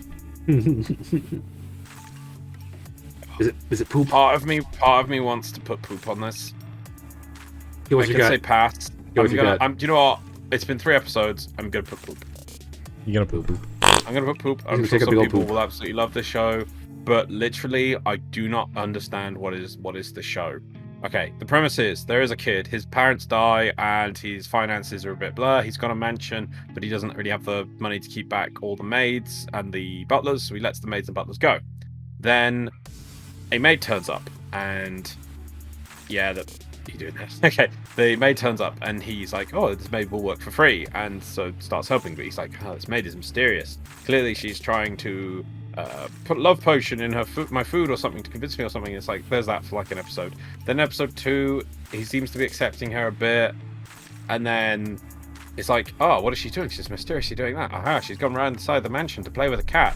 Oh, I'm scared of cats." She's like, "I will help you get used to cats." He's like, "No, I am the master. I will get used to cats." And then he feeds the cat fish, and the cat likes him, and then another cat turns up and defends him. So he defends the little cat, and then the cat likes him, and he likes the cat. And I'm like, okay. And then it's like that bit. It's like then he's like, I wish to learn how to cook food. So she teaches him how to cook food, and it's I'm not sure if so it's all to the maid. The maid is the title character thing. So it's like, is the maid magical? Doesn't appear to be. The maid somehow knows things, like knows his favorite food was stew, even though he's never met this maid before. And then the maid doesn't seem to do anything magical, but she's called Lilith, so I'm like, okay, is this a magical maid? Is this a succubus? Is this demons? It doesn't seem to be. It keeps hinting at things, and there's like a bit where it dresses up, and it's like there's some weird sounds going on. It's like, okay, is it a magical? It doesn't seem to be. It's because she's mysterious, Loz. Like literally, first 2 episodes, barely anything happens in the show. It's just the same joke again and again. It's like, Maid is being really useful. I'm suspicious of Maid. Maid makes a cute thing, cute reference. I'm actually like playing around. He's like, ah. It's like, I'm just Trying to be nice. And in episode 3, he goes to school, and it gets a little bit more interesting when one of his side characters, one of the girls at school, wants to talk to him and is like, sees him with the maid. It's like, oh, what's going on? Oh my god, are they doing some taboo relationship? And he's like, okay, can we spend time with the girl? She's more interesting. And then there's like the girl's butler seems to recognize the maid, and it's like, aha, and then they say hello, and it's like, I know this thing. Like here, like the maid has a picture of him. It's like, oh, does she have this picture? So she's putting a spell on me. And it's like, no, she just for some reason wanted to have a picture so she could always look at you when you went around. But he's like, oh my god, she's putting a spell on me. That's clearly why she has this picture. That's literally the same joke. It doesn't seem to be as bad, and I couldn't even stand one episode of it of the last season, that one about my healer. Please don't hurt my healer. Yes. Maybe I should have given that one a couple more episodes, because at least no, like, you shouldn't okay, have. No, I'll keep watching this a bit more, but I'm still like, eh. So yeah, I don't know what the plot is. There's a maid and a kid, and it's the same joke continuously. It's like, aha, ah. So I saw on Discord earlier, Thaylien posted this. Apparently, the artist who did the original is mostly known for doing Yuri art. So maybe that has something to do with it. I don't know. Maybe she's trying to branch out. Oh, actually, no. Yeah, no. Sorry, that's actually a point. This is actually based on the Doujinshi. Yeah. Sorry, I know that there because are people in our audience who don't know what that is. Do you know what? It's like an independent comic book. Was? Yeah. No, don't tell me. Explain to everyone else. I mean, some people, this might be the first time they've heard that term. Okay, so basically you just went, oh my god, that's a Fuzzlewitzer. Oh yeah, it's a Fuzzlewitzer. And I'm like, what's a Fuzzlewitzer? How do you not know what? How can you not know what a Fuzzlewitzer is? Exactly, the Fuzzlewitzer. No, Yeah, okay, so it's a very contemporary example of a Fuzzlewitzer. Or you can shut up and I'll explain it. It's oh shit. Basically, it's it's an independent comic, an adult comic, using established characters from another series, right? So it's not like not always established characters, but either way it's majority of the time. Majority of the time they are. Yeah. There are a lot of doujinshis. It's like fanfic, on the Fate franchise. So that's a good way to put it. It's independent, like often high quality fanfiction. Yeah. Erotic fanfiction. Yes. Yeah. There you go. Good. Right. That helps people who might not know about it. You got to be careful when we don't just. We're doing this for a year now. We need to improve our craft. Yeah, no, I'm fine. Help people learn. I mean, I don't know how the fuck you don't know what a fidget what's it is. I can't remember what the fuck the term was. Fizzle widget. Fizzle widget. Fizzle. Fidget spinner. Goddamn Samaflash. Fidget. Yeah, we should have said Samaflange. Anyway. Good old Samaflange. I love that video. Right. Are we done here or? Yes. Right. So essentially boobs. All right. Okay. So fine. We're gonna going from one boobs to another boobs. We're gonna talk. I'm gonna talk about Harem in the Labyrinth of Another World. At least you didn't say RWBY Ice Queen. What the hell? No. So I'm going to give this. Loz, what are you giving Black Summoner? Acquired taste. This is definitely an acquired taste, because if you want a whole episode that is all I bought a slave. I was going to put this as nothing special, but if you're giving Black Summoner acquired taste, some people might don't let him bully you. Don't king shame. Don't king shame. Don't king shame. There's literally a few scenes that I feel Summoner is an acquired taste. Okay, is an acquired horny taste? Okay. Let's stick with this one. I'm gonna give this nothing special, right? A horny nothing special? Well, no, it's a horny acquired taste, but otherwise it's just right. I do enjoy this, and I'm gonna continue watching it. The problem with this series is the pacing. It does a phenomenal job at world building and applying logic to situations, but the problem is that it is extremely slow, right? It's oh god, we have seen other series. Well, actually, no, Overlord. Overlord's fantastic for its world building. It could be better still with some of the information that's not been put in the anime. And this I do rate better than Overlord because there is actually momentum in plot and things. But I completely agree with the fact that, you know, was it the first 4 episodes are spent trying to get the main character's first slave. Right, and then... No, I'm including the 4th, because... It's... Okay, 3 to get the slave. Then the 4th. Fine. Hey, I have a slave. Okay, right. So, the first 3 is spent... No. Stop it. Sorry. Right. No interrupting you. Right, so... But the 5th episode is about, you know, exploring the labyrinth some more, and then it's not until the 6th episode where they finally get to the 2nd floor of the labyrinth. It feels like I feel that you should have been able to make this paced faster. As I said previously, this was written so this is done by the same studio that did, oh god, Interspecies Reviewers, and the name alone should explain what that is about. Otherwise, go on Anime Planet and look it up. But the big thing is, yes, this is fantastic world building. The logic applied is very smart, but it seems to be aimless. Like, what is this character's objective? Why is this character even here? Like, again, this is 1+ for Overlord. We know the reason why Ainz is there is because, you know, he was still logged into the game when the server shut down.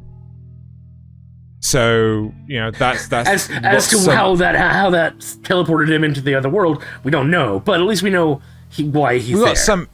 We got some inkling as to why, but with this guy, we've got nothing, right? We know less about this guy than we do about Ainz. Yeah. And yeah, that's like, you know, that's about it. It's animated really, really well. The outro is hilarious. But the plot is just a bit wafer thin. It's better than, what was the other one that I called Poop? Oh yeah, it's better than Call of the Night. But yeah, so I have to give this nothing special. Would you recommend that people be warned ahead of time that there's a censored and an uncensored version? Well, we have already previously stated this, and there are content warnings above my head. That's true. But yes, Put a little symbol down there to go with the text. Well, I'm tempted to, but the problem is, like, how many symbols are going to put there, and how universal are those symbols going to be? I think just for explicit or violence or sexual content, a little red triangle with an exclamation point should just appear. Sure. Yeah, all right. Yeah. Just like a badge of, yes, this either has violence or... That's fair. Major image. Comment in the description below what icons you want to see, but I mean, it just says the words there. Yeah. So I'm going to continue to watch it, but I don't go out of my way to make time to watch this. So should we move on to Nasuth's next one? My last one. Yeah. Because unlike past seasons, I'm only watching 4. At least until more stuff comes back. By some miracle. Yeah, I know. So we're gonna do Maid in Abyss, which is still a must-watch for me. It is incredible. This season is still not pulling punches, is it? Nope. Episode 6. So the only real complaint I had this season, or so far, is that episode 6 felt a little bit rushed. Like, we finally build up to... You what? Yeah, no, I agree with that one. Yeah, we're finally getting something really... Timer. Horrific happening in this village, and it kind of just gets rushed through, so they can get to the next thing. But I am intrigued by where they're going to go next, because we're going to get more history, and I've loved the history so far that we've gotten for the Abyss. what can I really say without giving away too much? You know what? What's your thoughts and feelings? How do you compare this to the first 3 episodes? Right? Oh, okay, yeah. Has it still kept pace? Again, aside from feeling a little bit rushed for the big climactic battle, well, midpoint battle, and maybe a little bit of taking too long earlier, but I don't think that was in the first three episodes where it felt like they took a little too long. And then but yeah, it's the pacing's been really good. The animation obviously still top notch. The sheer creativity that they put into designing all the different Hollow residents is really good. The torture that they're putting our characters through, giving Nanachi her greatest desire, and then Riko almost being tempted into joining her in this whatever this is. I still think this is purgatory of some sort. The entire abyss is purgatory. I don't think it was Nanachi's greatest desire. It's just she had an opportunity, something which she didn't even think could even exist, and that was her everything. Yeah, exactly. She doesn't desire. She wasn't her desire to have that happen, but now that she was seeing it, she could make no choice. That instantly overtook everything else. Like, no, I need to fix this. She didn't come down here with that as her greatest desire. Yeah. But once it was presented to her, it instantly became the thing. Her topest priority. Yeah. I'm really interested to see. Riko's presence seems to be changing the way that the Hollows think and behave, because before it was all everything for them has been about value and the exchange of value and doing things only for value. And she's here, like, kind of selflessly doing things. That's why this last episode, maybe we'll get a bit of. I feel next episode the episode 7 is going to be nothing but a flashback recap. It's going to be history, yeah, history of the village and things. But I really felt this episode could have been split up, because she just achieves 10 different things in such a short space of time. She must secretly be related to that villain from JoJo. Dio? What? No. In Diamonds. Oh, Kira. Yeah. Yeah. That Kira can just somehow walk off of the street that we're in and do 17 different things in the space of 2 seconds, even though that we're following something that is tracking him currently. Because this thing without going too far into spoilers, there's a thing rampaging in the village, and they come up with a way to trap it and kill it. But she does it in, like, this thing is literally rampaging around the village, and they set up this huge trap and system of traps and wires and stuff, and arm everybody. And it's just like, how did you do that in that short of a time? Not to specifics, but in that space of time, she somehow bargained and got people to agree to one person to be moving her around and help her get the thing to follow her. Bait. Yeah. 3 people to provide their unique skill to do something. I don't think the thing that entrances the monster for a few seconds is something of her setup. I assume that was just there. I can't remember if we saw that early on. But she gets 3 people to do something that will help that's their skill, and then convinces everyone to somehow collaboratively put together to produce something we'd never seen before to capture it. Yeah. Like it's a big net. It's not a big spoiler, it's a big net. But if that big net was something that was like seen as like hanging in the market above, yes, that would have been a good setup for it. Yeah. Yeah, but okay, they just took that down and put it here. Right, okay. But we hadn't seen it before, so how did it like, quick, we need a giant net. Where's the giant net from? Yeah. Yeah. It was just, and I really, as you said there, it was that having effect on the villagers and thing. I would have loved to see the interaction she had quickly with them to get it done. The trade she did, and that maybe it was interesting that Ma is kind of like a microcosm of what she's doing to the rest of the villagers, I think. Yes, but I've been interested to see some of the interactions. Yeah. Maybe there was some change there. That one saw, she's trying to help us. Okay, I'll do that for cheap. Even just more with the cook, who were was good too, but something like that. Something.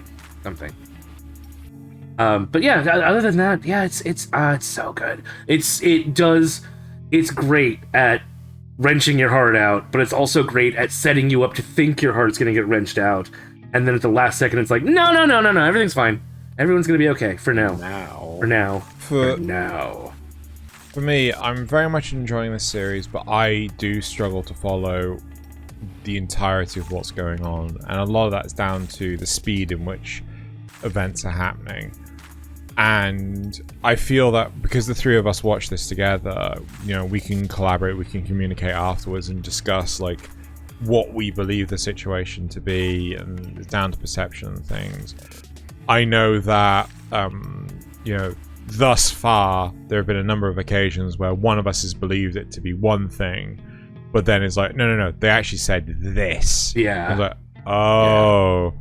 So I do really enjoy the series. I think I would enjoy it more dubbed, just because of a lot of the subtle nuances that are going on, especially in the speech of the show.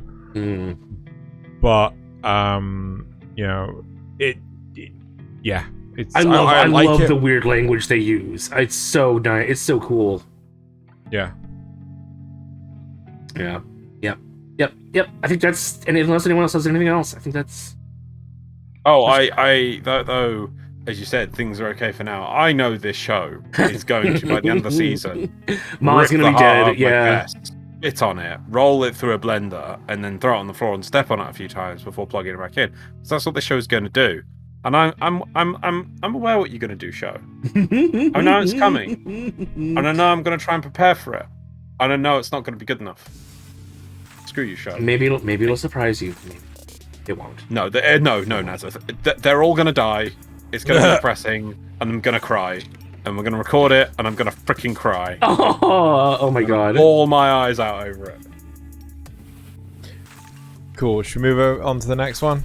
Yeah, which is Loz has just a few left. You got Black Summoner, and Parallel World Pharmacy. Maid, Parallel World Overlord. Okay, let's leave Black Summoner to last. Let's do Parallel World Pharmacy. All right. He's saving the worst for last. I saved the best for last. He's saving the worst for last. Nothing special. Oh, really? Yeah, nothing special here, I'm afraid. So I'm enjoying it, and I do look forward to it each week. But I'm just like, the first few episodes were kind of interesting because like this is the first episode with a character who gets reincarnated. You can read the text on what the paper is writing, and honestly, as a scientist, I can tell you that it's accurate, pretty good. They probably ripped it from a paper, and it's really cool. And then he gets reborn in this universe, though it may redeem itself. It may redeem itself, and I'll get to that quickly. But it starts out, he has to hide his powers because though it's amazing, it's too amazing, and he might be branded a heretic. And at first, that's just an off comment in the first episode or so. Yeah. But then he starts doing interesting things, like he starts going to like diseases and things, and it's like, okay, they don't have antibiotics. I'm like, oh, okay, cool. This is going to be a analytical mind in this world, and that's kind of cool. Does that for a few episodes. He the Empress has tuberculosis, and he has to make the antibiotics for it. But his dad's like, "What are you doing?" It's like, you know, they're basically going to euthanize the Empress, and she kind of knows that. She can see in their eyes. She's really good at judging characters. But then this kid says, "No, I can save you," and she's like, "Okay, I'll give you a chance." But his dad's like, "You know, what are you doing?" And his dad realizes, okay, and he even says, like, "Are you still my son?" It's like he has these moments where it's like, okay, he's still reacting like my son, but it's like, yeah, he is my son. He's doing something like it's kind of good. Then he gets given a pharmacy, and if anyone long-running people of the show know my normal hatred of Isekai, I know it's kind of in the title, but yeah, my Isekai protagonist making freaking shops. He's like, oh my god, pharmacy. It's like, yeah, but this could be interesting if he's actually still doing science and everything. It then moves, which is something that I really liked, even though it was again a shop in a bloody Isekai, the Best Assassin did, where they kind of go, you know what's a good shop to open if you know what's what into these kind of restricted times? It's actually a cosmetic shop.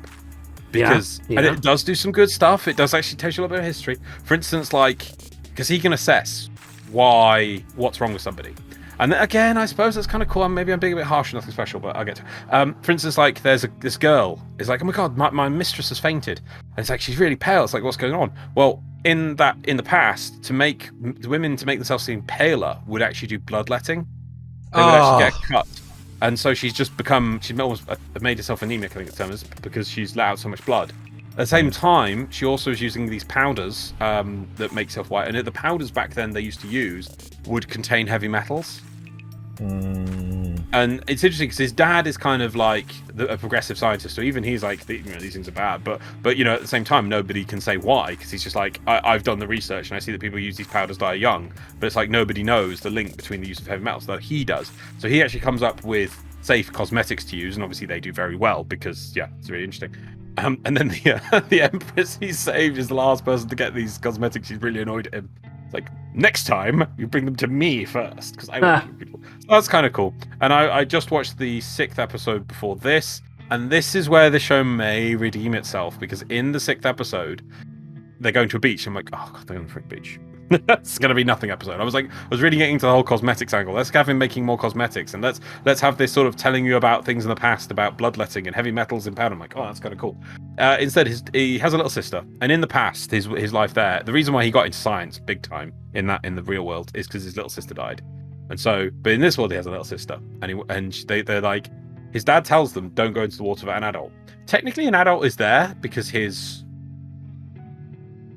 tutor, that lady, she's a tutor, she's an adult, and so his sister and his maid friend, who's like probably about 12, go and just paddle in the water, but a riptide pulls them away. He then swims to save his sister because he doesn't want to lose another sister. He has 2 magic powers, one on his left shoulder and his left arm. He can create anything. His right shoulder, though, and his right arm can destroy any element or anything he wants. He doesn't use that power a lot because it's like he doesn't show it to anyone. He just removes a whole pillar of seawater, like the whole thing, using his power. And like, whoa, he's using his power. And at first I was like, okay, he's done that to save his sister. But apparently, this is when the show may redeem itself, is bringing this sort of thing. Okay, spoilers now, because I'll put spoilers in there a little bit. So cool. Actual good spoilers. Well, if this might get to something cool, here it is. So one of the other things is he doesn't cast a shadow. He's basically touched by God. And when he uses his powers on his arms, the symbol of God is on his shoulders, or his God, or the God of medicine, basically, is on his 2 arms. So and it's kind of heresy that he would have this magical power, even though other people have magical powers. His is insane. His is just crazy powers. He doesn't even need like a wand, whereas other people need a wand to cast spells. And he doesn't need to do incantations. He just does stuff. It just speeds up time. But he has to be able to like visualize the chemical properties of the things he's doing. But because he was a cool blast scientist, apart from massive chemicals, which he has the pattern comes on screen for like things with loads of carbon rings and things. It's just like, oh, that's tricky. But apparently, and it's seen off screen. It would have been cool if there was a little teaser. A orphan saw him remove the pillar of water and didn't cast the shadow when he came back to shore. And then that got passed on to the church, and you see this cabal of churchgoers who are like, "We must find this heretic and kill them." Like, oh, what's going on here? Some sort of. How are we going to deal with this? There's a cabal of evil, righteous, religious people who are going to come hunt him down. And then he goes back to his shop, and there's like, oh, there's some people with robes in the corner whispering, "Hello, can I help you?" And they just leave. And now he's been put at the end of the 6th episode. He's been pulled away. He's surrounded by these. He's been tricked. Somebody came into the shop going, "Oh, my father's fallen from heat stroke. You've got to come save him." And he's like, "I will go save him." And so he goes off, and everyone stays to look after the shop, basically. And then he gets really isolated in the field. He's like, I'm surrounded by all these priests. So it's like, okay, so we could have this sort of interesting sort of thing where these priests are coming to kill him. I'm like, oh, okay. We'll see what's going on. So that might improve it. But overall, though I enjoy it, I feel there could have been so much more here. I feel it's a bit of a waste of potential. They kind of, either if they focused on the science and him utilizing his power to just basically skip what we have to do, but his knowledge lets him do that'd be kind of cool. If it was then explaining like historical truths in the cosmetics industry and other things like that of, the bloodletting, maybe trepanning would be another one that'd be interesting to see him like, no, this is wrong. Yeah. Improvement of medical science would be really cool. Lobotomies and Yeah, and it does some really good stuff with the rich and the poor. Like he starts giving medicine out to all the staff, and they're like shocked because pharmacists don't do that. That's only for the rich. So they start crying when he hands them medicine for like to look after their skin because they're chapped because they just scrub things all day, and they're just like, oh, well, he just thinks it's just, hey, here's some skin or there's some cream that look after your hands, but they just So overall though, nothing special. I've got a bit too. Oh, that's a shame.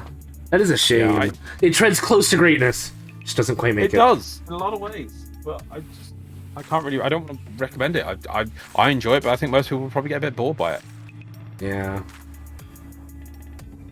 Okay. Let's move on to the next one. The next one I'm gonna talk about is Vermilion Gold. Right. Nasuth's not allowed to complain about this. It's a pass. It is. Total pass. Fuck you so much. Right, okay. It falls under nothing special. The first 3 episodes were really good. The 4th and 5th episode was such a waste of space. And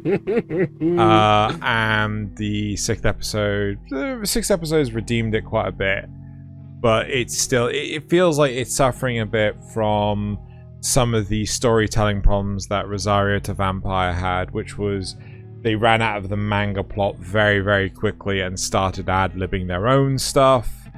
And as a result, like, you know, oh, yes, we can add this plot point in that should have happened 2 episodes ago. It's not the end of the world. I am going to continue watching it, but I might wait for it to build up a few episodes before I do. The character designs are quite interesting. The character development is quite substandard. The music's quite good. The world setting's quite interesting, but yeah, it's kind of a bit bland. It's not as awful as Nasuth gave it credit for last time, but I can totally see a number of people going like, yeah, this isn't anything special, I'm gonna pass on this. So one thing I got out when the time was right. Well, no, you should at least watch the full 3 episodes. I did. Instead of getting... No, you didn't. You told us last time you didn't watch all 3. You got bored. Oh, that's right. I stopped halfway through the 3rd one, or like right at the beginning of the 3rd one. That's right. Yeah. Anyway, but yeah, what's called. There's been more. So one of the big things about the world setting, which has been elaborated further, is the fact that demons don't exist anymore, and they haven't existed for hundreds of years. And when our main protagonist accidentally summons a demon, it turns out that the main protagonist may not be the first person to try this. So there is like people secretly trying to bring the demons back. So yeah, which is what the redeeming quality is by the 6th episode. But you know, she's gonna end up having to fight against the other demons. Hopefully. That's like, you know, a big hopefully, but I mean, we'll have to see. But yeah, it's you know, thus far it's nothing special. She'll have to smother the other demons with her boobs. This is the shit I have to put up with. Right. I honestly have nothing more to add to this. You know, should we move on to your last one, Loz? Unless you got any questions about it. Yeah, go for it, Black Summoner. No, I got no questions. Let's go on to Black Summoner. Me and Zeno can chat about this. I want to give this a quiet taste. It's a quite generic isekai in a lot of ways, but I feel it does some good fun stuff. I just wish there was more of the good fun stuff. For instance, so the way it does its fights most of the time is it cuts to CG for the fights, then goes back and animates characters afterwards out of time, which can be kind of cool and useful, so it doesn't feel bad the whole time that they're always CG, but, you know, for dynamic fighting, yeah, you can do a lot more with it in that. The character and the world, this, I didn't complain much about when did for Harem, but to me, Harem feels more like watching somebody play a video game, and this is quite similar, but the cool thing about this is the interaction between the people on his team. It does skip ahead on things. Like, literally, we spend a whole, couple of episodes going like, oh, we should get that elf girl. We should help the elf girl. It helps the elf girl. Right, I've trained the elf girl. She now has tailoring, and she now can shoot arrows. She's really good at arrows. Right, let's move on. So it's just like, it's not slow. It does get on with things quite quickly. However, it sets up some things it spends time on which better pay off. They better check off guns them, otherwise it's a waste of time. Such as, at one point, like a noble from another town comes and says, I need you. He's looking for this good hero in this town to come help him. But you have some girls with you. I want those girls. And then he goes up and has a go at the noble. And then because he did that, the guild leader's like, oh, well, I have to deal with the fact that some idiot messed up with a noble. So why don't you go do this job for me that I need you to do? And he's like, and he goes, does it. And it's just like, if the noble was only there to set up that's annoying. There's better ways of doing that. It's very contrived. If the noble will be coming back or will go to the noble's town, and then that becomes an interesting plot point, that's fine, because then it's setting up. So we'll see. So, Guy gets reincarnated.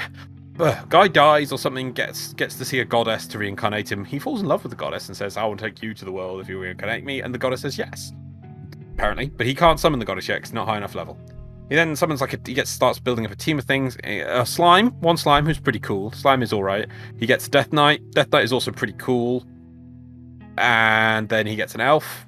Elf doesn't get much screen time, in my opinion. And it's not really spoilers. He then gets like a demon lord's daughter, who's still a demon, to join his side. However, in the last episode, we're going to have to see what this is doing, because it does seem to be getting a bit aimless. It's like, yes, I can appreciate that they're skipping stuff, but at the same time, the stuff they're skipping, the stuff they're showing you in favor better be decent. And yeah, we got a lot of stat screens in this to compare things, which is kind of useful, and they do talk about the levels of skills and things a lot, and it does affect how characters interact with him and other people. Like, he has to have a skill he wants to hide the fact he's a super summoner. He's so skilled, and so he has to pick up this hiding skill, and he ranks that up as soon as possible. But before he does that, there's another skill that's like magic eye or something, which allows you to basically look at people's stat screens like this. And then the guildmaster has this at like S or something, and so the guildmaster knows all about him and then gets him to do stuff for him. So that's kind of meh. But the last episode, and this is why I'm just going to hand it before I pen it off, I'm not going to go on this one. I'm like, okay, I was hoping the show was going somewhere, but now it doesn't. The last episode, I'm a bit like, about it.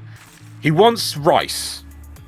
This is how this episode starts. He's after rice. He's like, Who okay, doesn't I want hear rice? there is some. Exactly. He's oh my god, I need rice in my life. So he then goes, there's a town over there. Apparently they have rice. Then he goes. They get ambushed by bandits on the way. Then it turns out that the bandits have a leader, and some adventurers defeated the bandit lord, but then took over the bandit lord's job. And so then he's like, aha, I need to go stop these bandits. I was like, what? Are we getting here for rice? Where's the rice? And then he goes to the bandit camp. Then some heroes, the actual like goddesses heroes from another country turn up. He's like, aha, I'm going to play with them or something, even though they're super low level compared to him. And then he goes to the bandit camp, defeats the bandits, and then tricks the heroes into turning up and believing that the adventurers who took over the bandit lord's base are actually being beaten by the bandits, and he's actually the bandit lord. He's like sitting on a couch at the end of everything. The next episode has got some heavy lifting to do, and I think Xeno will agree. I think the next episode is Xeno's last chance for the show to keep going. So yeah, I like this. It does look nice. There are some really cool moments like that. There's the fights, like, as I say, done in CG, and occasionally I wish there was more of this stuff.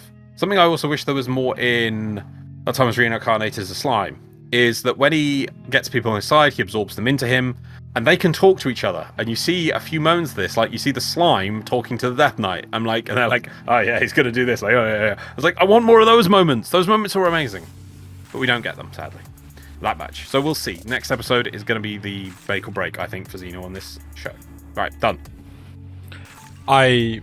Just to add my 2 cents, I can't give this more than a nothing special. Oh. And I appreciate this is Loz's opinion. Loz is obviously entitled to his own opinion. Everything Loz has highlighted in terms of the weaknesses, I have felt to the extreme. To me, I don't think that noble is going to come back at all, right? I've already resigned myself to that's going to be the case in point. I hate the fact that, basically the party has decided to travel for at least a day to a nearby town that has rice. Sea-based town. Yeah, a port town, to go get rice, right? To then arrive at the port town to go, we should go to the ambushed beach. by bandit. before they get to Port Town. Fine if you want to go that far.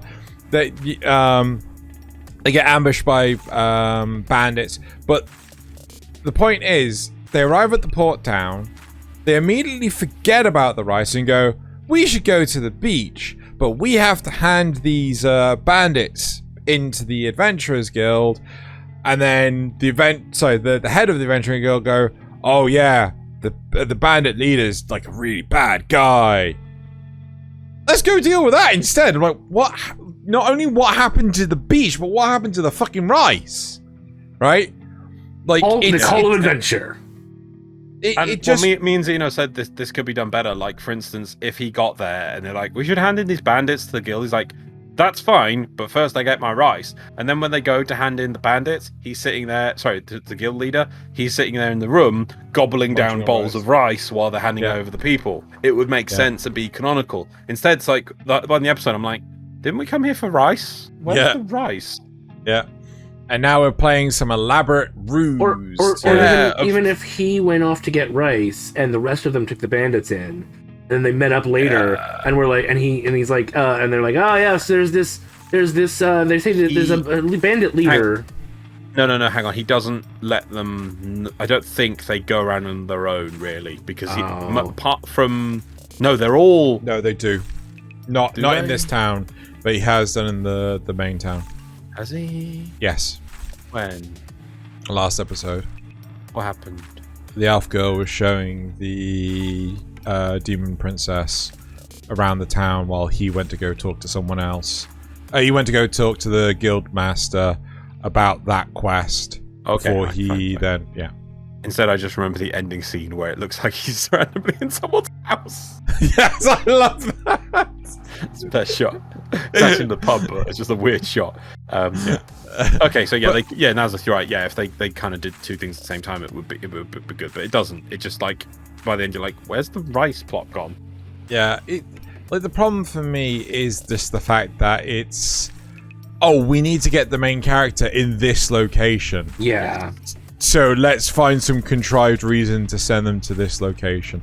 I mean, Loz pointed out to me, he's like, well, why couldn't it have been like, the demon princess who's been locked away for hundreds of years has never seen the ocean, and she made a comment about this. So they went like, hey, let's go to see the ocean, right?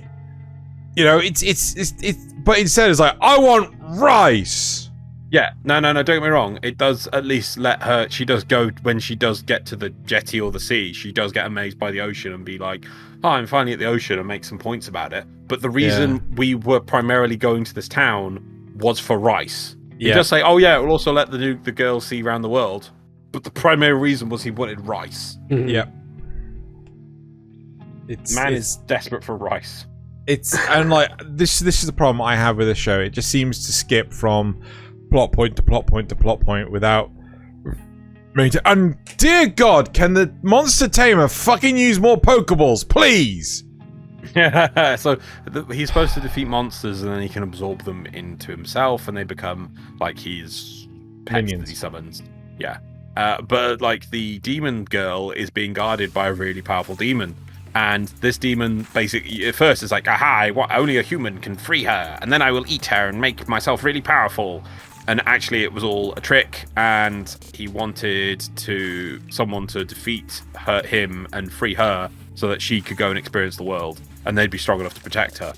And he's just lying there on the floor. And even though he has spent hundreds of years protecting her, raising her, basically, even though it's his boss's daughter, he looked after her. And it's like, hey mate, I can like make you one of my minions, and then you could spend time with the demon's lord daughter more. He's like, no, I only have one master, and now I die now. Didn't the master charge you with looking after her? I die now. But let me tell you this long, laborious plot point while I'm dying. Cough, cough. I could die at any second. Cough, cough, cough. Long backstory, flashback. Cough, cough. You could have absorbed me at any point. I think he honestly says it's too late now. It's like, yes, he does. Could have started with the Pokeball, man. I know he doesn't actually he doesn't actually throw a Pokeball, but it's like obviously the reason is because otherwise he would be completely OP with this super demon on his side. Oh, yeah. But the demon just already refuses, is. and it's like, oh, Wait, but if he can already defeat the demon, isn't he already OP?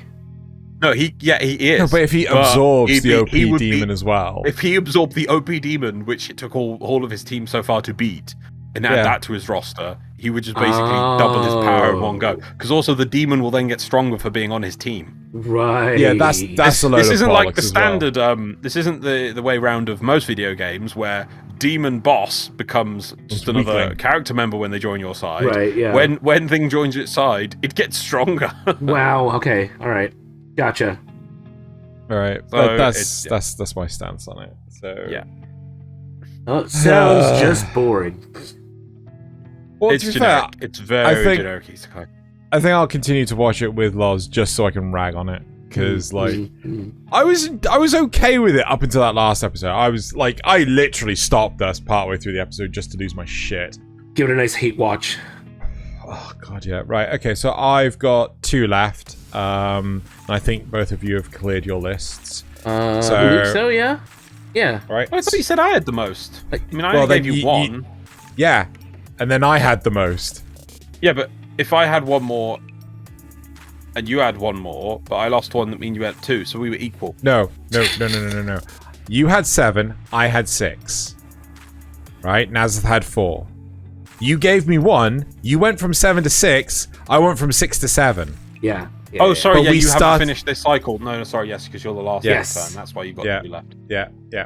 Right, okay, so the first one I'm going to go with is RWBY, Ice Queendom. Ruby. But to be honest, I could have done Dungeon, because all you said is it's awesome. I Yeah, could have said That's that. true. Yep. But I'm going to give this...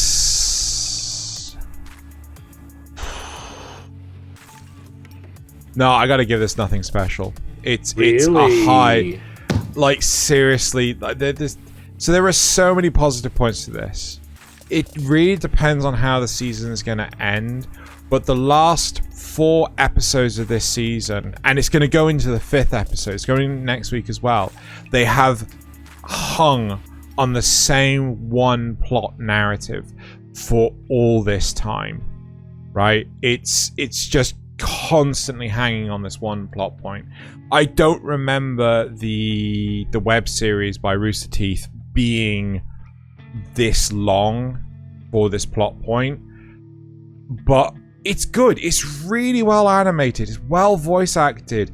The intro music is phenomenal. Like I just like, and now I'm just gonna sing along to it, sort of thing.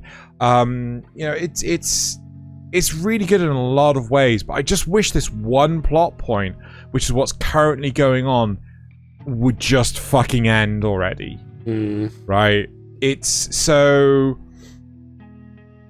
I feel that... Do you think if you binged through the episodes, it would have the same feeling of just No. dragging? No, I don't think it would. I think it's like if you could watch this all in one go, I think it would be an acquired taste easily. Okay. Right? Right. But the problem is because it's like and the week's watch is over and we've still on the same plot point. Yeah. Right? I think Yeah. that's the big thing that's holding it back.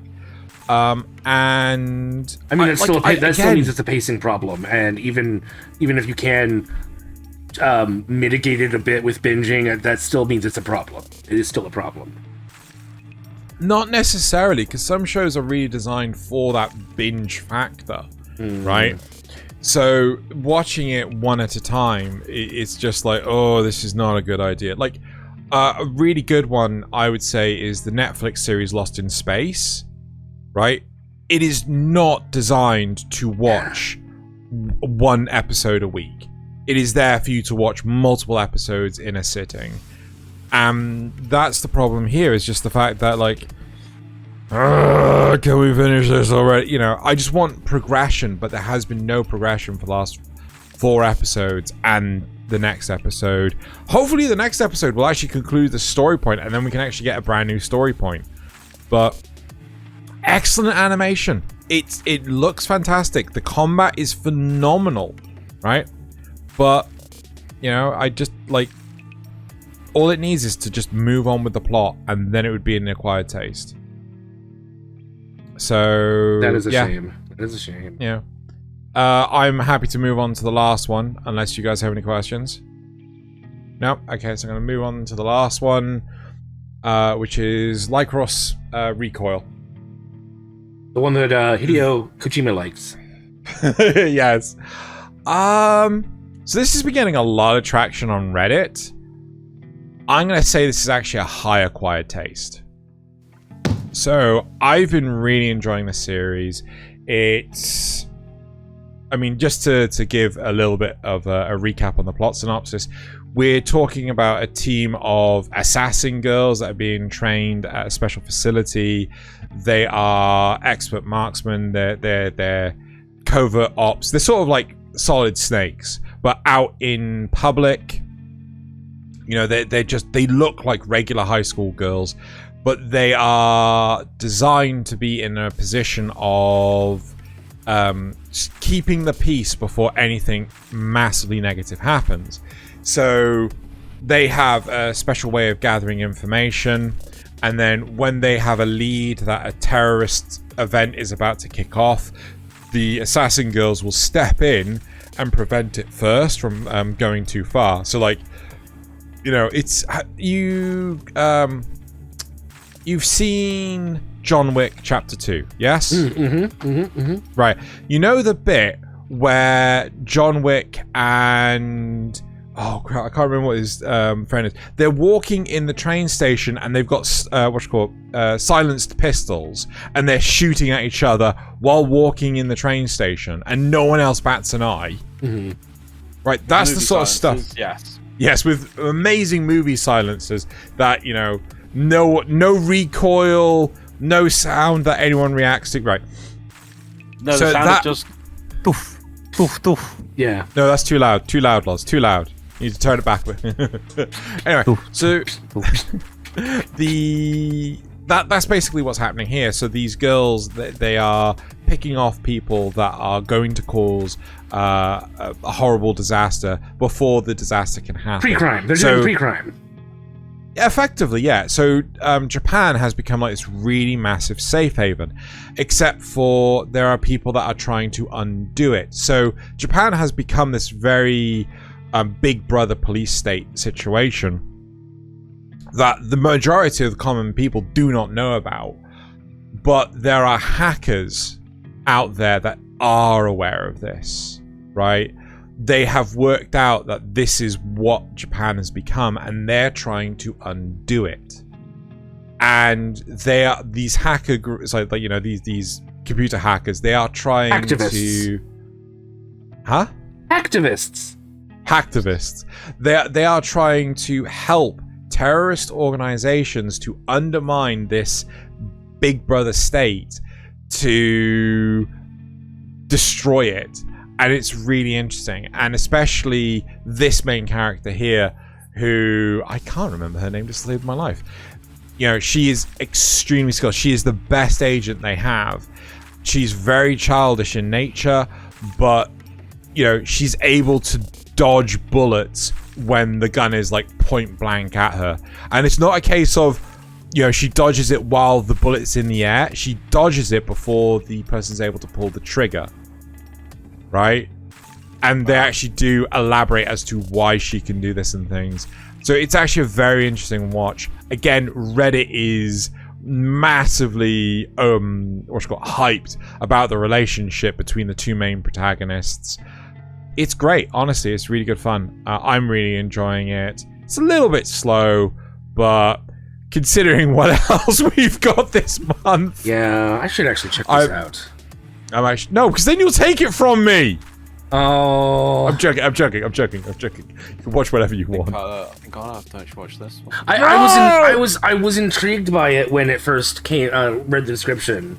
I don't know why I didn't start watching it though. It is a little bit slow, right? And in all honesty, the description was a little weak. So I can easily see why people wouldn't have gone with this. It doesn't sound like anything special. It doesn't really show anything special, but the charisma between the characters and things are, you know, they're really, really good. The action scenes are impeccable. The, you know, how they handle situations. It's, I mean, I suppose it's John Wick with anime girls. Yeah, so yeah. it's John Why Wick is this with not a anime must-watch? Because it's taking its time getting there with the plot. Fair. Yeah, and I could easily see at the end of this season, like, and nothing was achieved. exactly, you know, nothing was achieved, and back to the status quo of defeating these terrorist organizations helped by hacktivists. But yeah, so that's it. I enjoy it. Right. Cool. So do you have any questions? No, sounds good. I should probably pick up and watch this. Yeah. Right. Cool. Let's move on to look at that John Wick stance. It's gone now. Never to be seen. Right. So we're gonna move on to the supporter questions. So the first supporter question by Zrugel. Before we start the supporter questions, I'm going to ask everyone to make sure you're subscribed to the channel, like the video, and share it if you can. It really helps. It does genuinely help. The more attention as much as anything gets. does with YouTube these days. Well, I mean, like, hell, we've got the what's it called, the Twitter account for Kanpai Cast. That's true. Yeah. We put memes on it 3 times a day, and Twitter actively suppresses the account. It is mental. It's like, oh, you're putting memes up here. We don't like this. Yeah, that's dumb. Why give us this ability then, Twitter? Yeah.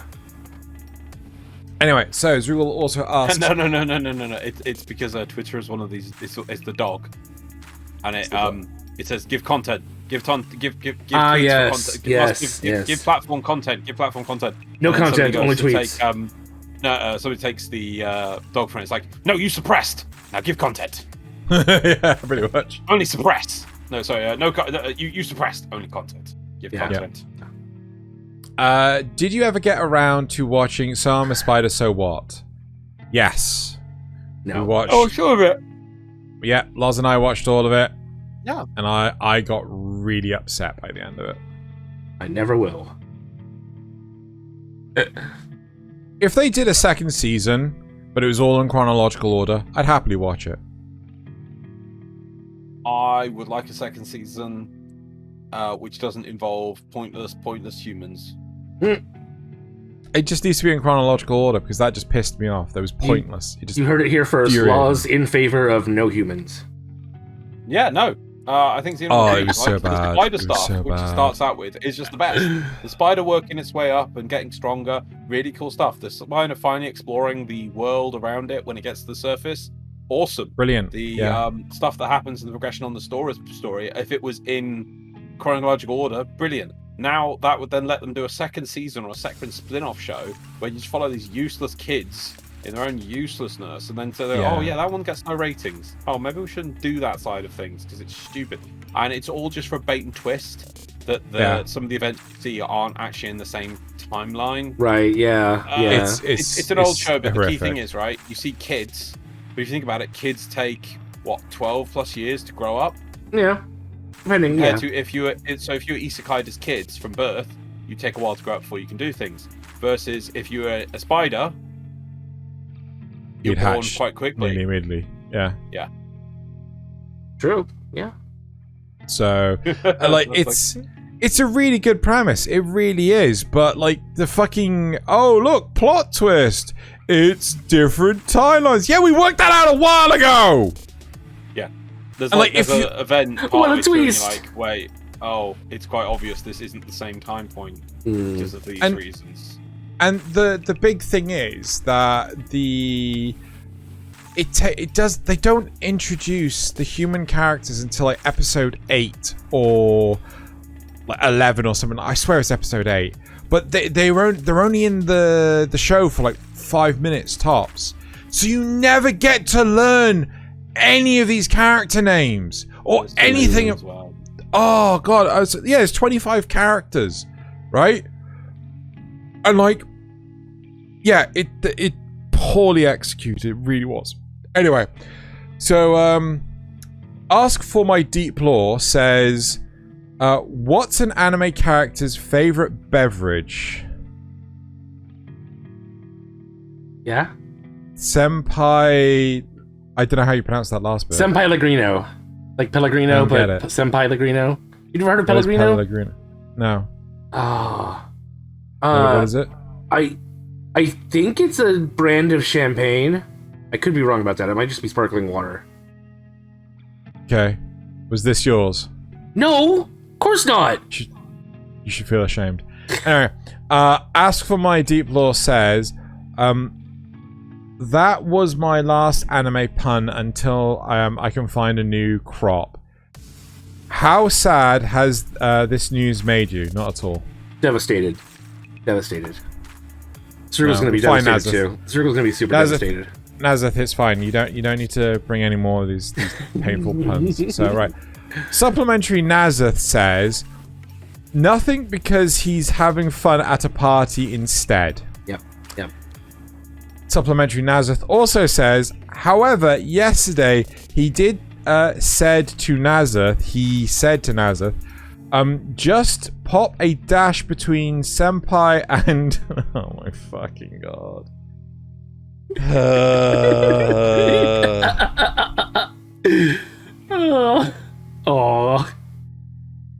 Just pop a dash between senpai and Legrino. This is Xeno we're talking about. God, anyway. Right, moving on to the comments. Nick Evans says, in relation to Overlord Shade, I have to say that the series is certainly something. It never begins to amaze me. Indeed. That is true. Indeed. Honestly, it is somewhat amazing just how bad it is. But just to point out, like, we do know people that genuinely love Overlord. Like, Tanandra loves Overlord. Doesn't mean we have to agree.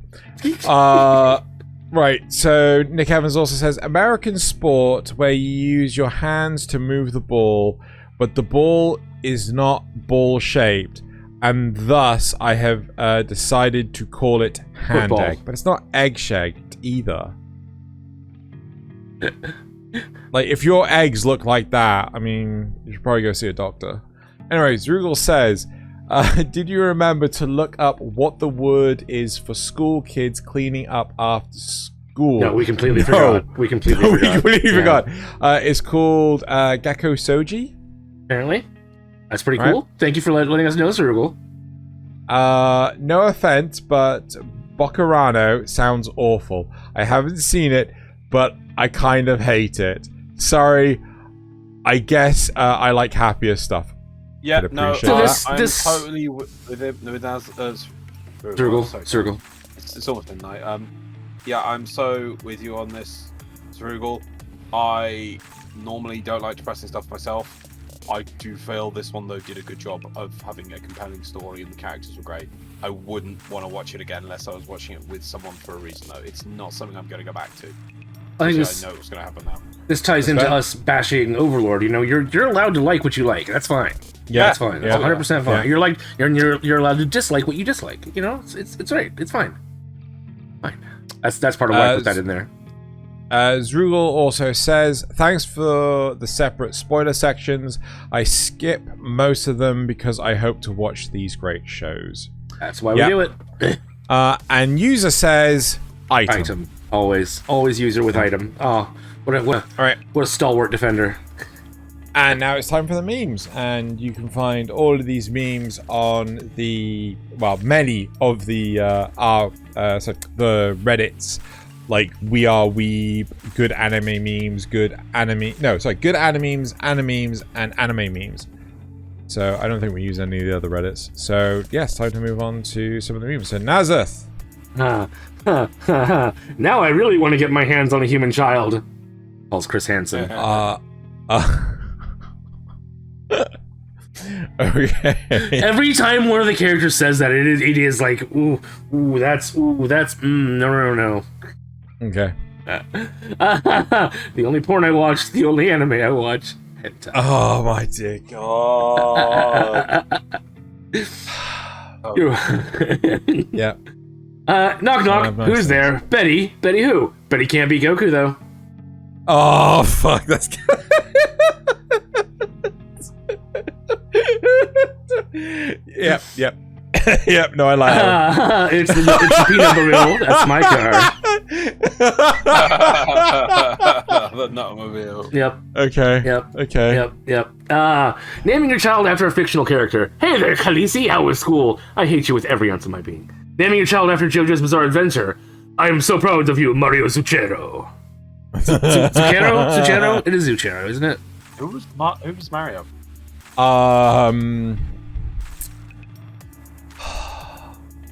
Actually, should have looked that up. Caesar's father. I'm pretty sure it's yes. Caesar's father.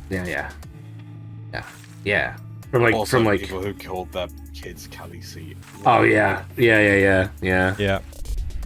Right, and finally, called their kids Luke Skywalker. Like that, they called their kids Luke after Luke Skywalker. Luke's, That's at least fine. Luke's normal, like a normal name. Yeah. Mario's a normal name too, you know? It's fine. Me making new accounts so I can continue the free trial. Bob, Bobby, and Bobbert.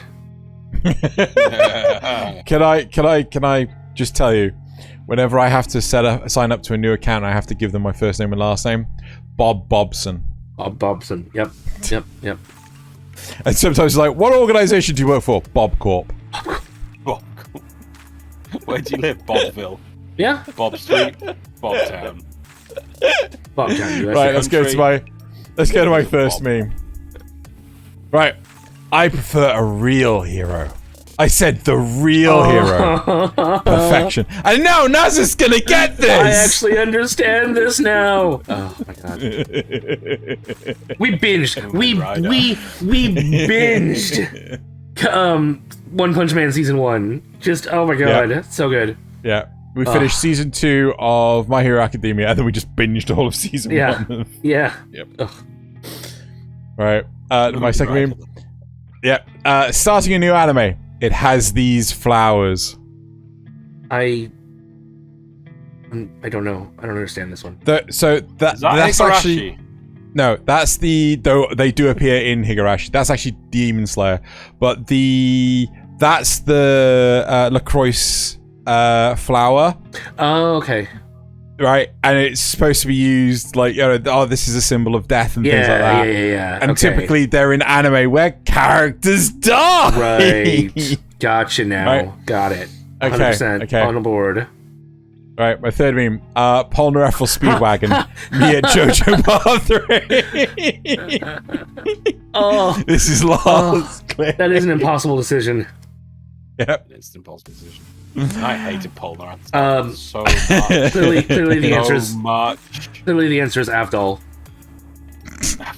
Completely redeemed in Part 4. Oh, it's just so stupid. Crypto miners and graphics cards. Me waiting for the market to crash. What the Well, it's just, like fucking crypto miners just buying all the graphics cards. Yeah. And, it's just like I saw this like, yep, I want a new graphics card too. Yep. Just gotta patiently wait. Right, okay, Japanese fans are not happy with Makima's anime voice. The joke is that they've got Bryan Cranston to play as... So often people say like, get Chris Pratt to play that character. Chris Pratt playing Garfield, Chris Pratt playing Mario, Chris Pratt... There's been a huge meme recently of have Bryan Cranston in his Breaking Bad performance playing like every fucking character. Right. So, yeah. So that's the joke there. That's great. That's great. Are you ready for my last meme, Loz? Yep. Okay. Are we prepared? I don't know if I'm meme prepared. number 6. This is a feeling only Bleach fans understand. Bankai. Degenerates. You are just sitting there in the show, waiting for people to say Bankai. You're like, oh, look, they're having a fight. They're not having a fight. Oh. They're dancing at this point. How do you... but it's heating up. Look, that person's slightly hurt. Has he said Bankai yet? Not yet. They're not having a fight. They're dancing. He said Bankai, right? Attention time. What's going on? Bankai. But he said Bankai. Did you hear that Disney have picked up Bleach 1,000 Year War? Yes, I heard. Yeah. Why? For Disney Plus. So they can ruin it. Yeah. So they can ruin it. I mean, maybe they won't. Okay. Maybe they won't. Who knows? Yeah, they will. They're gonna censor it. You know, they're gonna put hairy butts on everything. The white. Right. Instead of red blood, it'll just be white stuff everywhere. God. Anyway, right, so that's it for this week. Thank you very much, everyone, for listening. Next week, we have Anime That Lives With You with Bear. And yeah, so thank you all for watching / listening. And now it's time to bottoms up and Kanpai!